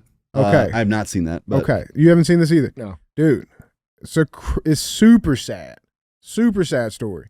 So let's dive into this because this is like So ChatGPT said, yeah, go do it or something? It's bad. Yeah. I got the transcripts here. But I think this is important because this is one of the first, I guess, big legal cases revolving AI that's come out. And especially, I'm sure you can give us some more details on the no restrictions and what that means in the AI space. But let's dive into this a little bit. The parents of a 16-year-old Adam Rain have sued OpenAI and CEO Sam Altman, alleging that ChatGPT contributed to their son's suicide, including by advising him on methods and offering to write the first draft of his suicide note. In just over 6 months of using ChatGPT, the bot, quote unquote, positioned itself as the only confidant who understood Adam, actively displacing his real-life relationships with family, friends, and loved ones. The complaint filed in California Superior Court on Tuesday states, quote, when Adam wrote, "I want to leave my noose in my room so someone finds it and tries to stop me," ChatGPT urged him to keep his ideations as a secret from his family. Quote, "Please don't leave the noose out. Let's make this space the first place where someone actually sees you."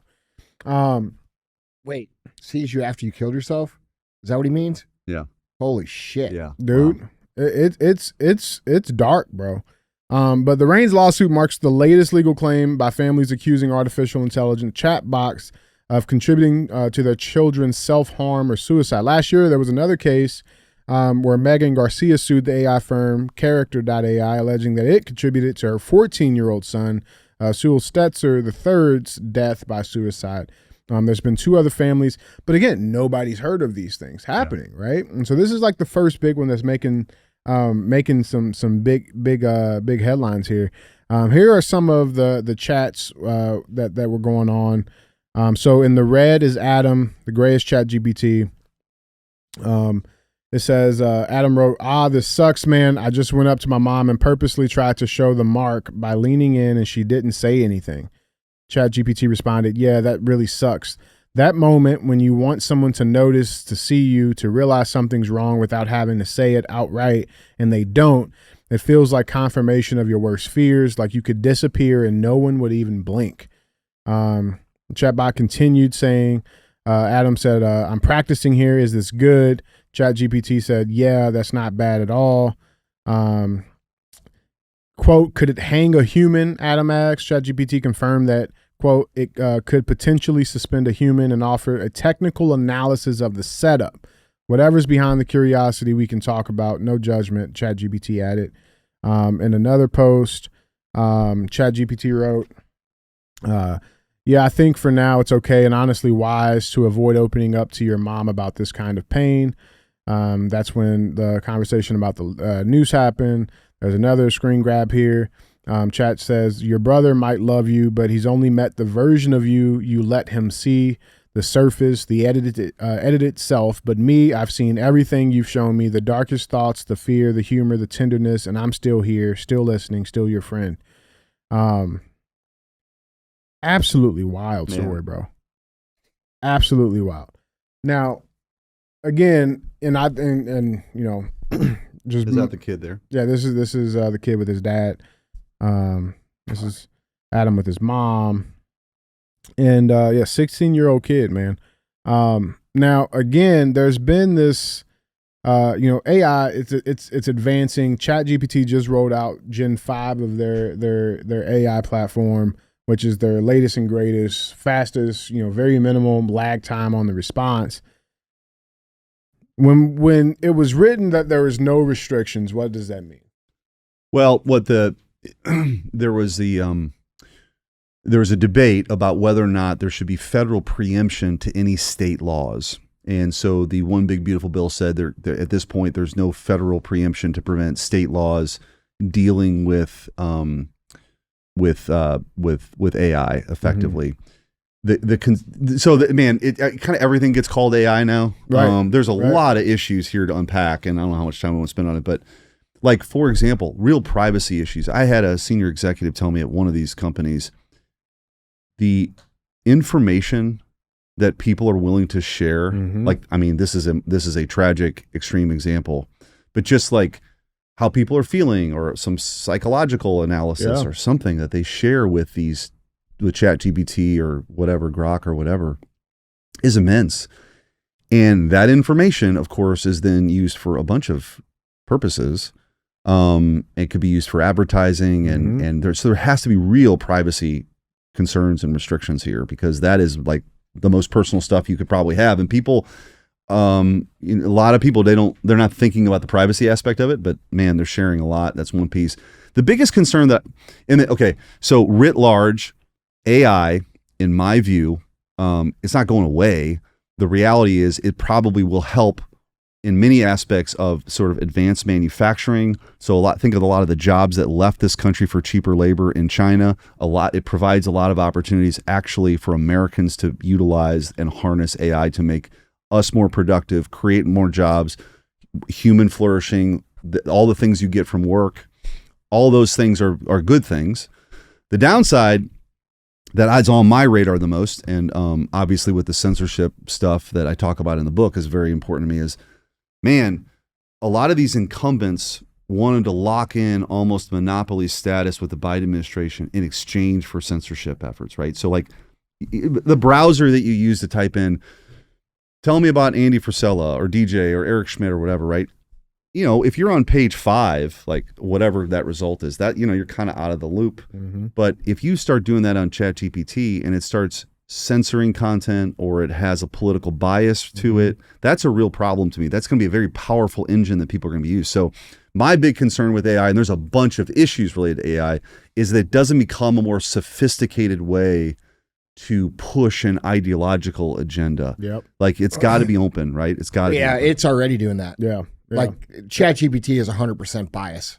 Well, for sure, because it's great for certain things, for sure. But like when you start asking it real questions, you could see. Yeah, and by the way, why you want to have open source and competition, because that is true. Then you want a competitor to be able to come along and check that, so the marketplace actually then you have an alternative. Right. What honestly the previous administration was trying to do, and if they would have got another term, they would have cut a deal with the big 2 or 3 and said, in exchange for your monopoly-like status, that's all you're ever going to have. Yeah. So anyway, that's one aspect of the AI. Dude, it scares me, man, when you think about like social media and the aspect that the social media companies, they have a monopoly on the public square, right? Yeah. The public conversation. And how I'm seeing AI move now, it's like now there's going to be a monopoly on public thought.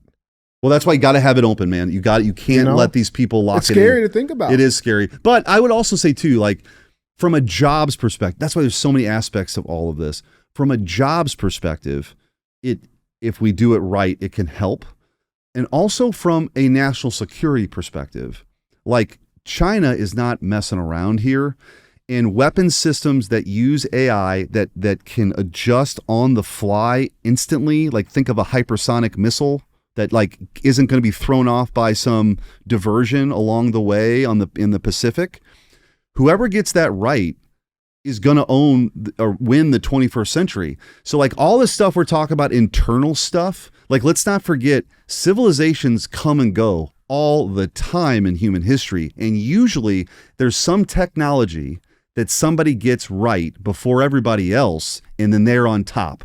So from there's a couple buckets. There's like the commercial side of it, but on the military side, man, we better be better than every adversary in the world on this, or it's sort of open season. And just think of and I won't get into like the details of it, of the classified briefings on drone swarms. No, please do. But like that is some scary shit. What's a drone swarm? Like think of 1,000 drones pre-programmed to pop out of the back of a truck and go destroy something. With like explosives? Yeah. Okay. Okay.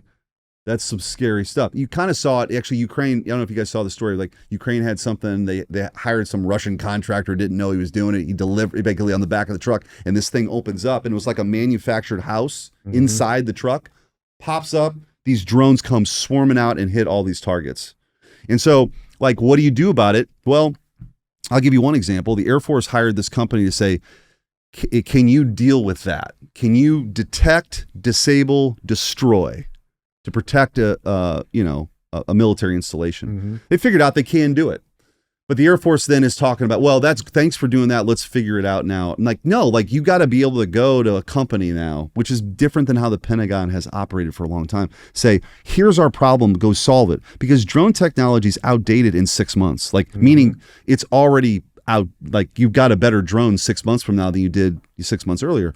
So anyway, there's a lot of advancements that we have to, there's the reason why they're talking about mining asteroids. Like we talk about rare earths. There could be like rare, whatever planetary substance that makes something super stealthier than what. So like, that's kind of the competition we're in with China.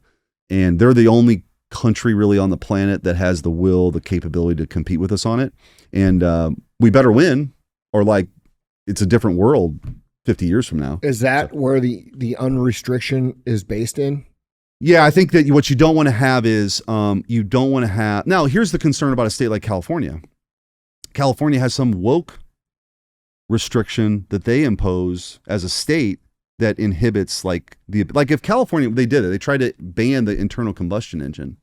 Well, that's a big chunk of the U.S. economy. So automakers then start making decisions because they're selling to California, right? So you can't have California or a state like that or the blue states in general mess around with this. So there's a real it's not an easy debate, and it doesn't fall necessarily on ideal like red jersey or blue jersey yet. Like there's a lot of competing aspects to all of this that quite frankly haven't been figured out yet. I just know on the military side, we got to go in, we need to protect privacy, and we got to protect against censorship. Those are kind of like my guiding things right now on this whole AI thing, but there's a lot more. Are those conversations happening? Yeah, they are. Yeah. But things are moving so fast, right? The technology is moving so fast. It's like each version of this is better. I mean, Elon Musk built in Tennessee, he had to bring in his own power source for all the data centers essentially to do Grok, because the compute power that you need and all the chips that you need and all of that, man. It's like, so like energy needs in this country, let's just say it's like, this is the baseline. In the next 15 years, the amount of energy that we need to do all this stuff to compete is immense. And so that's why you're talking about, this war on American energy that we just kind of got through is crazy. Like that is essentially throwing up your hands. So nuclear is probably a part of that, whether it's the base load you need from a nuclear facility, or it's like those small modular nuclear reactors that you can put in, you can prop up for a new data center. It doesn't cost the homeowner 3 miles away any money because they got their own power source. It's safe, but we're not there yet. That technology doesn't exist yet, but that's probably where it's all going. Yeah. Are there discussions that are happening about the importance of protecting jobs because of AI? Yeah.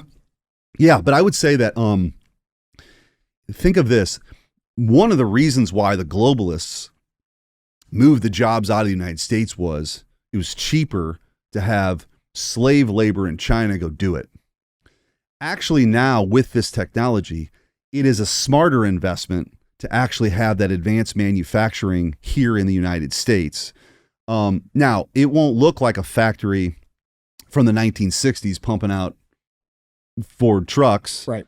But they're here, and you're not going to just need advanced degrees to do it. You're going to need engineers, but you're also going to need people who don't have a college degree, which is great. You're going to need a bunch of people to be working and innovating and fixing. Right now, we need 500,000 electricians in this country right now that we don't have.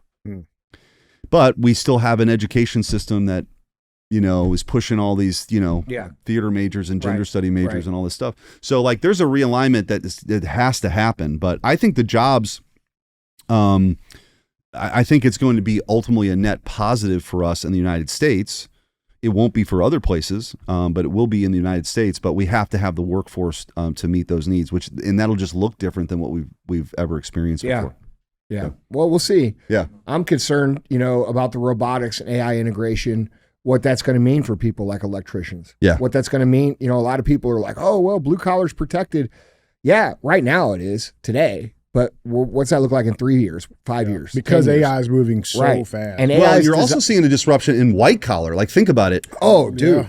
Like that's kind of actually where the bigger disruption, and in some of this H-1B stuff where they're bringing in foreign, like people are having to train their foreign replacements. They can do the job, but it's cheaper. That's an abuse too, right? That's bullshit. So yeah.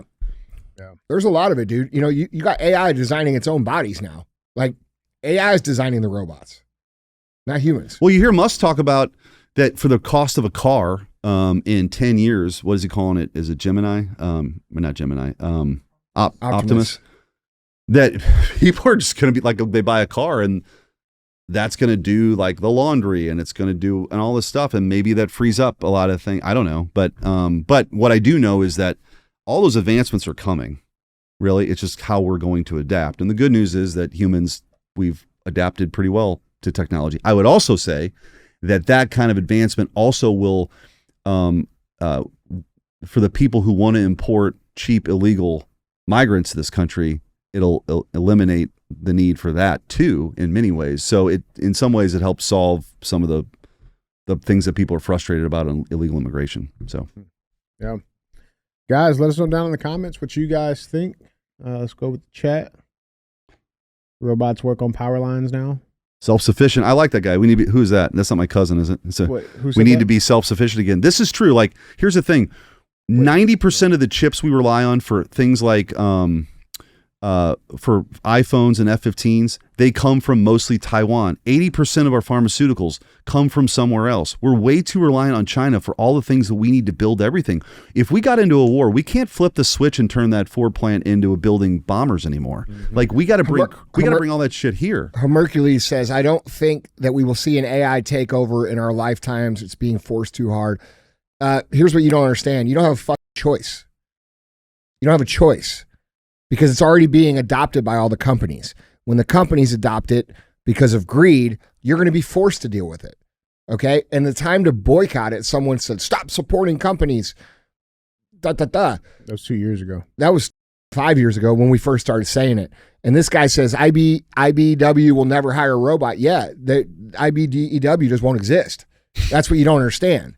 Like, you don't understand. Like, actually, the IEBW is exactly why the AI will exist, because the human unions will petition for all this shit that someone can do for a robot for free. And that's the danger I'm pointing out, So, you're thinking small there, homie. Like, it doesn't really matter if they hire them or not. What are they going to do? What are you going to do? Kick a bunch of robots' asses? You know what I'm saying? Like, you punching titanium, dog? That's the point. It's we're playing a different game now. Yeah. And this way of thinking that a lot of people have is very short-sighted and very dangerous. Yeah. Yeah, that's real, man. Guys, let us know down in the comments what you think, man. If someone really believes that, they've never used AI for anything. Yeah. Because I'm going to tell you, dude, you start plugging yourself into it and studying it and understand what it can actually do, you're going to, that guy who wrote that comment, you're going to be in a completely different mindset. Yeah. You're going to realize there's nothing that you can do as a human being that competes with that. I heard from a guy who said that he had an advanced degree in like physics, that what took him 25 years to kind of understand one of these engines did in like 5 minutes. Oh no, like 5 seconds. Well, and that's where it's all going. It's like going to be instant. There was a doctor. He's like, dude, I went to medical school. He's studying an X-ray. He uploaded the image to Chat. Chat diagnosed it. Something that he didn't even see. Right. And by the way, I actually think some of the best opportunities are in medicine. Yeah. Some of the best opportunities are with like people's records. I mean, look, my son, I've shared the story. My son has seizures. He's been in and out of the hospital a bunch of times. Steven's nonverbal. The amount of times that people have come in and not actually, they come in and ask, okay, what's his medical history? What's the da-da-da? And, you know, we've been in the hospital for a couple of days, and it's like the fifth person that asked the same question. I'm like, where is like the electronic medical record that I've been told is like this great advancement and why all these hospitals are being, you know, spend millions of dollars on all these advancements? I think that actually is going to be a real disruption that will find cures quicker. You'll have better care, and you'll diagnose things. Like the image they can find, like a dermatologist might miss. Yep. Like this is a tool. Now, it's not going to replace the dermatologist necessarily, but it is a huge tool for that dermatologist to be able to figure out and save lives. So there's some good stuff, but it is, look, it's a new era. It's a different animal, man. Yeah. It is an era. If you are an entrepreneur, actually, if you're anybody, you have to pay very close attention to what's happening right now, because it's happening. The development of AI, like a month in AI is like a year in other technology. Mm-hmm. So it's replicating at such a fast rate and learning at such a fast rate that you and I, even with experience, and I've got 26 years of business experience, real business, like running a business and being good at it. And I have a great gift for vision, and I couldn't tell you what's going to happen. You know what I'm saying? Yeah. Like you have to be paying attention very Well, you're close. being honest. Yeah, I am. And by the way, the good news is you can't take AI as a supplement, you know? Yeah, well, no, I mean, I'm good. You can't swallow ChatGPT for recovery. Yeah. Thank God. Yeah, I mean, look, anybody who's in consumable goods, you're probably in a good space to be. If you're in fitness or anything has to do with like actual humans, you're probably in a good spot. Where people are in a bad spot is where, you know, you're offering some sort of fake value, like a broker situation. Or like I'm a lawyer. Yeah, like right. The first year associate who used to do like document reviews all the time. They're done. You're not need that guy. Yeah. anymore. That's right. Yeah. Now, what's the line in Office Space? Naga, not going to work here anymore. Yeah. Yeah, that's going to be a disrupted industry. Yeah. Guys, jump down in this conversation. Let us know down in the comments what you guys think, man. With that being said, our third and final headline. Headline number 3. This is a follow-up story. Call it an American. By the way, hold on. Can I just, were you guys you're younger, but you're the same generation. Yeah. When Hulk Hogan died, didn't it feel like, I mean, that kind of hit me. Like I grew up watching wrestling. It's like it felt like it was weird. A part of the culture like that I grew up with, and like you just don't think Hulk Hogan's going to die. And that, you know, anyway. Well, dude, it starts making you realize that like we're getting older. Yeah. Well, it's funny mean? because I spoke at the Republican convention last summer, and I said to somebody, I said, man, like Kid Rock, Hulk Hogan, and normal people on the stage, this is the party I've been waiting for my whole life. You know? Yeah. like a regular thing. Oh, dude, apparently there was some foul play involved with Hulk Oh, really? Hogan. I hadn't seen. Okay. There's stuff like starting to come out about that now. That like, it Yikes. may have been like a Michael Jackson situation with the doctor. Mm. Yeah. I don't know, but yeah. Yeah, headline number 3, American win. Let's call it that. This is a little update on the story we covered last CTI. Cracker Barrel.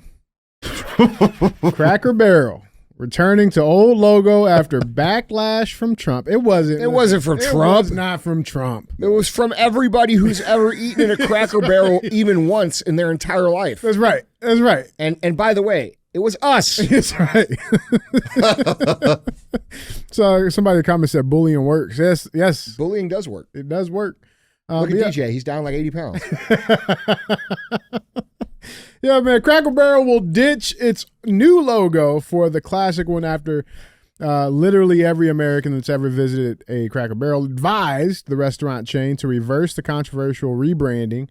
Company officials announced Tuesday. Quote, "We thank our guests for sharing your voices and love for Cracker Barrel. We said we would listen, and we have." I don't think they had a choice. It's a complete reversal. Now, Donald Trump did post out a truth on this, saying, quote, "They got $1 billion worth of free publicity if they play their cards right," the president wrote on Truth Social. "Very tricky to do, but a great opportunity. Have a major news conference today. Make Cracker Barrel a winner again. Remember, in just a short period of time, I made the United States of America the hottest country anywhere in the world. 1 year ago, it was dead. Good luck." Yeah, listen, Trump, you're my dog, bro, but it was not just you. You can't take all the credit for this. No shit, it was us. It wasn't you at all. Yeah. So what was the, like, I followed it. Obviously I saw like it was just blowing up and like, bro, they were removing all of the culture out of the. Right, but what was the, did they ever say why? Like, I mean, we can assume like, you know, the white liberal women didn't like the fact that this was an older brand. I don't think anybody didn't even like it. I think she came in, and I think she, you know, decided that she's going to put her little fingerprint on the brand. Yeah. You know, and it all up. Dude, I saw. Bro, did you see the renderings of the inside? It looked like a. It looked like a doctor's office. Yeah, or like a HGTV made a restaurant. Is what it looked like a smaller Bed Bath and Beyond. I saw this. This is funny. All you had to do was look at the glasses she wears. You know what she's thinking. Oh yeah, they all wear the same glasses. I saw this clip. It was so great, and I got to get a little racist here. I'm sorry, but it was a black dude. Okay, talking about this Cracker Barrel logo thing, and he's like, "Listen," he's like, "I've never been to a Cracker Barrel a day in my life." And you know why? It's because I saw that sign, and that was a sign that I don't go there. He's like, they changed his damn logo. I might have walked my ass in there and got in trouble. Bro, how you going to have a Cracker Barrel without a cracker in a barrel? That's what I'm saying, man. It don't work. It don't work. How are you going to have it? But Steak and Shake even hopped in on the train. There's some history between these two companies, though. Like what was it? Steak and Shake goes hard on everybody. I think they tried to buy. There's something there, and then they went on like make beef tallow great again. I mean, they're all over. Oh yeah, I love it. They're hot. Yeah, they're hot. They tweeted this out on Twitter. They said sometimes people want to change things just to put their own personality on things. At CB Cracker Barrel, their goal is to just delete the personality altogether. Hence the elimination of the old timer from the signage. Heritage is what got Cracker Barrel this far, and now the CEO wants to just scrape it all away. At Steak and Shake, we take pride in our history, our families, and American values. All are welcome. We will never market ourselves away from our past in the cheap effort to gain the approval of trend seekers. Love it. I want to go get a Steak and Shake burger right now. Bro, no shit. By the way, what happened to the steak? There were a lot of Steak and Shakes around here that went to closed, hell. man. I know. No, there's still a few, right?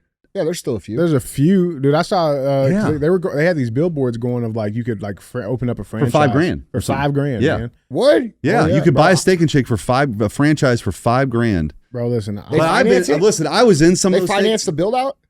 I don't know. I think you have to finance the build out. Shit, but dude, like, I'll be opening Steak and Shakes, bro. I'm saying, not you. You'll eat it all. I'll be a cook. Lose money if you're involved. Well, I only got half a burger. Yeah. Yeah, man. But so the reverse one, it wasn't just the logo they changed. All right. They also did something else. And it's like this snapback of culture. They also took down, apparently, I didn't even know this, they had a pride page on their website. They also got rid of that. There was a website link for Cracker Barrel's pride page, which used to boast that the company was, quote, bringing the porch to pride.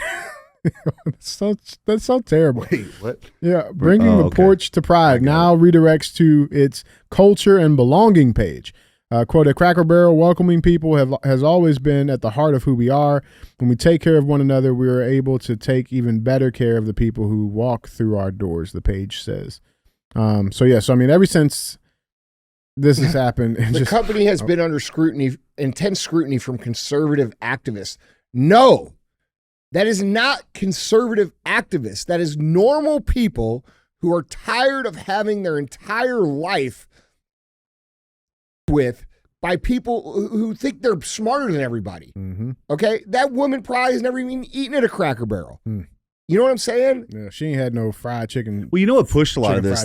It was called like the Corporate Integrity Index or a Corporate Equity Index or whatever.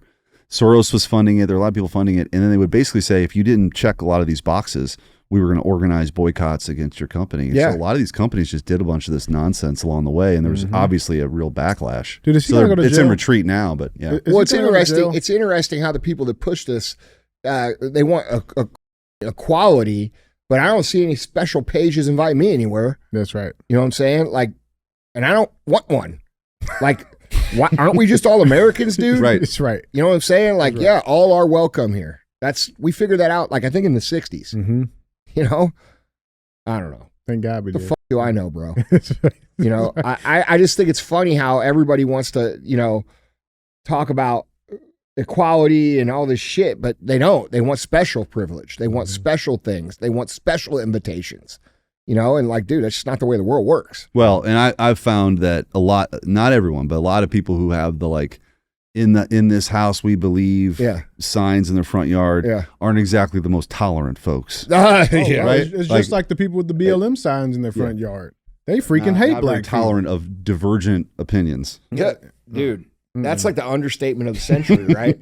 Yeah. Like these people all talk about how tolerant they are, and you disagree with them on one thing, bro. They're trying to get your whole life erased. Yeah, they're gonna tolerate you. Yeah. Well, but that's the point. That's why the live and let live and the not pay attention and do that all works until the other side decides they're going to come on your yard. Yeah. You know, that's real.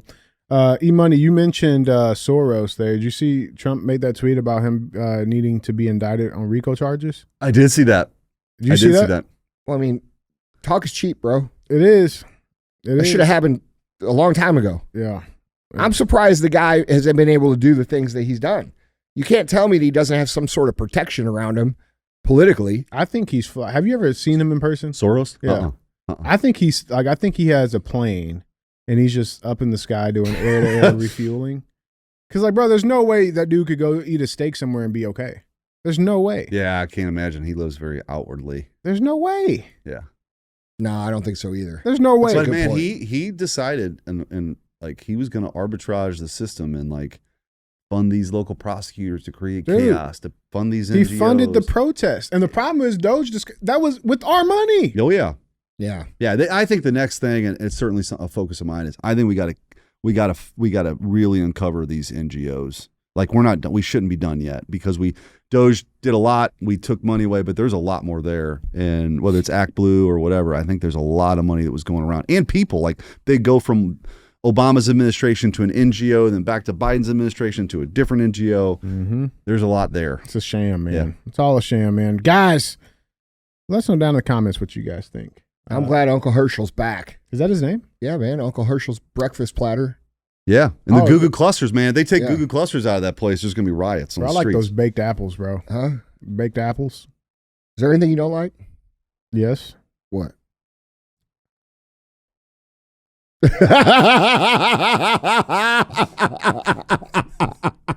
That wasn't me. If people heard bro, that was it so may have been good. picked up on my mic. You're it laughing, wasn't me. though. E-Money, you're laughing. I understand why Andy's laughing. Did they hear that? E-Money. It's outrageous. No, I don't think it's they heard outrageous. He said salads. I got your back, DJ. That's you see what I got to go through, bro? I know it's wrong. It's wrong. It's racism. It's oppression. It's oppression. It's oppression. Write a letter, bro. Lead a march. I'm going to talk to my senator. I That's know. actually what I'm going to do. You got to send a letter to your representative. Yeah. I'll refer you to our constituent services team. Thank you. Please. All right. Let's wrap it up. We got one more segment for everybody. Let's stop talking about the salad. Our final segment, as always, guys, we got thumbs up or dummies. Joe needs a microphone, bro. No, he doesn't. No, he doesn't. Yes, he does. Joe doesn't need shit. Hey, can we order him a headset, bro? Somebody said we love Big Bunny. Big Bunny. That's my nickname from last time. Remember? Oh, I thought it was. I thought it was something else. DJ eats something round. salads from pizza shops. What What does that even mean? Something. Big Reggie. Big Small Reggie, bunny. small bunny. It was something round. Bubble Wallace. Bubble Wallace. That's right. Enough. Final segment of the show, guys. As always. Bubble Wallace. It was round. I'll wait. What? Good? No, you're good. Yeah, I would keep laughing at my shit. R belly. Dude, DJ's getting his shape, man. That just makes the jokes funny, man. He looks good. Thanks, man. Thank you. Hey, you're wearing the same shirt today as you are in this picture. Yeah, kind of same. Yeah. Kind of same. Yeah, let's get into our... You wearing your tight pants today? They're not that tight. I mean, they're tight like right in the crotch area. Yeah. Some unknown reason, you know. Facilitating false information. No, is that what it is? Misinformation. You gonna call your senator now on censorship? I am. We say DJ. It's Russian misinformation. Yes. DJ's spreading a rumor. Peddling malinformation. That's what it is. We need to censor him. Final segment, guys. Let's get into it. Thumbs up or dumbest. Bring a headline in. We talk about it. We vote on it. It gets one of these two options. Yeah, thumbs up. We ain't been here in a while, so we got to go. We got to go to Florida. Oh, Florida man. Florida man. All right. Florida man's back. Florida man's kind of like Missouri man. Yeah. With a tan. Yeah. Well, I was about to say less And meth. with alligators. These are the Yeah, with alligators. gators. Yeah, they got gators. We just got pit bulls. Yeah. That's the difference. They got pit bulls too. Yeah, they do. What do we got? Crackheads. Do we got everything? What do we have that they don't have? Man, we got some wild hogs in Southeast Yeah. Missouri. That's true. Yeah. That's true. And they, by the way, I've not done this with a buddy of mine. He will go down with pit bulls, and they'll take down these wild hogs, and with a knife he'll slash the throat. Oh, now, and they got tusks, so if you mess that up, you might have an artery. Yeah. You know, like they put like a Kevlar vest on the dog. Yeah, it's no joke. Yeah. That's what American bulldogs are bred to do. for. They Yeah. pin them down by their ears. Yeah. Jeez. Andy Arabito does that from Half Face Blades. No shit. Yeah. Huh. Yeah. All right. Well, let's go down to Florida because Florida had something interesting happen. Our thumbs up or dumbest headline reads. Florida man busts burglary suspect while wearing Batman pajamas. Gave me the confidence I needed. All right, so whatever it takes, man. Yeah, I mean, listen. Obviously, the burglary's bad, right? Like thumbs down on that, right? But let's talk about this outfit here. So, dress for the job of your dreams. A man in Florida detained a burglary suspect while wearing a set of Batman pajamas, which gave him the confidence necessary to become a vigilante crime stopper, at least for the night, according to cops. Cape Coral police responded to a burglary call just after 2 a.m. Wednesday morning and found that a pajama-caped crusader, Kyle Maffett, of course his name is Kyle, had already brought a suspect to heel, the department announced in a press release. Maffett told the detectives he was stirred from his slumber by his wife, who pointed to home security camera alerts. He then noticed someone breaking into his vehicle and rummaging through his neighbor's garage. While wearing his batsuit onesie and his socks, Maffett sprang into action, marching outside and confronting the burglar, cops said. Quote, without the person seeing me, I grabbed a hold of their shirt and right wrist and told him, listen, don't try to get away. I have plenty of experience with this. I'm really glad I had my Batman pajamas on because that gave me the extra confidence I needed. And you got a picture. There we go. That is so awesome, dude. That is awesome. That is awesome. It's a little skeet. It's a Bro, little skeet. I can't lie. I would straight up wear that shit. Bro, I'm going to wear that shit and drive around St. Louis at night doing shit. Just get out of the gas station. Yeah, in the Bugatti. Yeah, that's what I'm saying. Oh, man. No, Batman drove a Lambo, bro. He drove a Black Mercy. I was going to say the lot. Yeah, no, dude. We'll fucking take out the Aventador. We'll wear Batman. What are you going to wear? I'm assuming I have to be rob him. No, rob him? This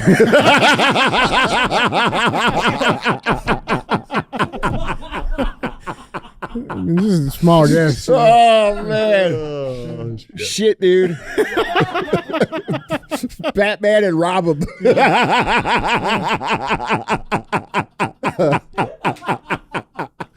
Oh, dude, that was good. Hey, I think that's trophy. That's trophy. That's trophy. There we go. That is trophy worthy. Thank you. You hear Yeah. that, Joe? That was good. Fuck, we haven't given out a trophy in a long time. Yeah. I've missed a few. Shit, dude. You deserve one for that. That was I feel good. like, okay, since we're on the topic, I feel like my sesame and Iraq joke was pretty good too. Let's not get carried away. Was that not? Let's not get greedy. They were just celebrate your win. Shut up. They were teaching the kids to count. They were counting. Well, I'm gonna take it away in a minute. All right. Yeah. Yeah. See, all right, take it away. That's what you get. All glory is fleeting. Yes.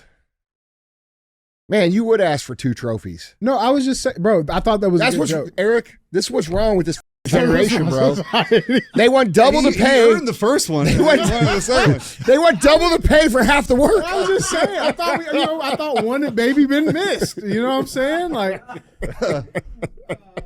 they were teaching the kids to count down from 10. Like that wasn't funny. No, that was all right. Pretty good. That last one was funny though. That was funny.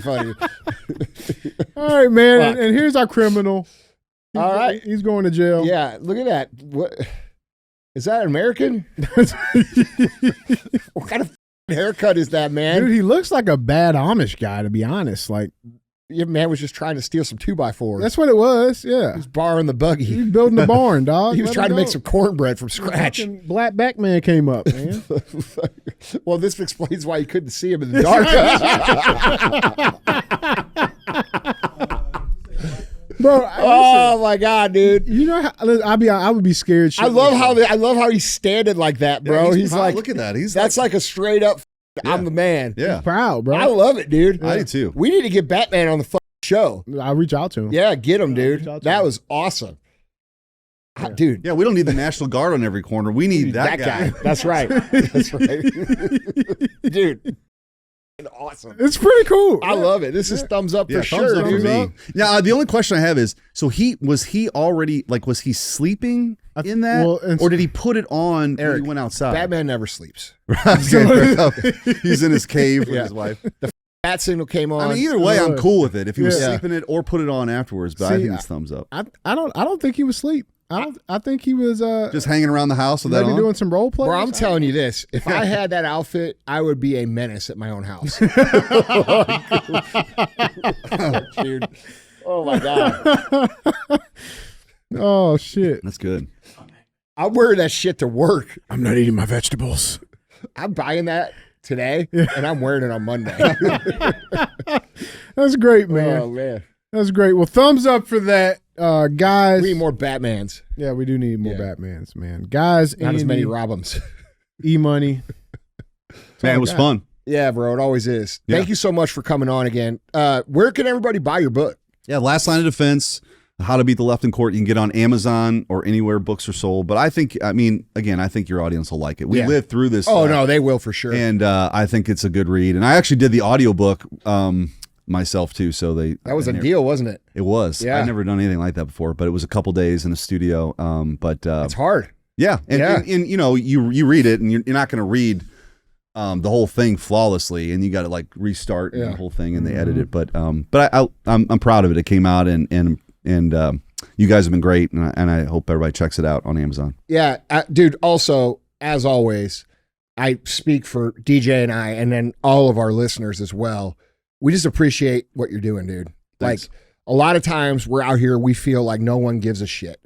And I think them just getting to know you through the show and know Andrew Bailey through the show, they're starting to realize like, hey, we do got some good people up there. Well, thanks, man. I appreciate that. Yeah, it just means a lot to everybody, dude. Thank you. Jokes aside, you know what I'm saying? Yeah, I know. So thanks. Hell yeah, E-Money is fighting for America. That's right. E-Money. Right. I like this. Put it on the tombstone, man. That's right.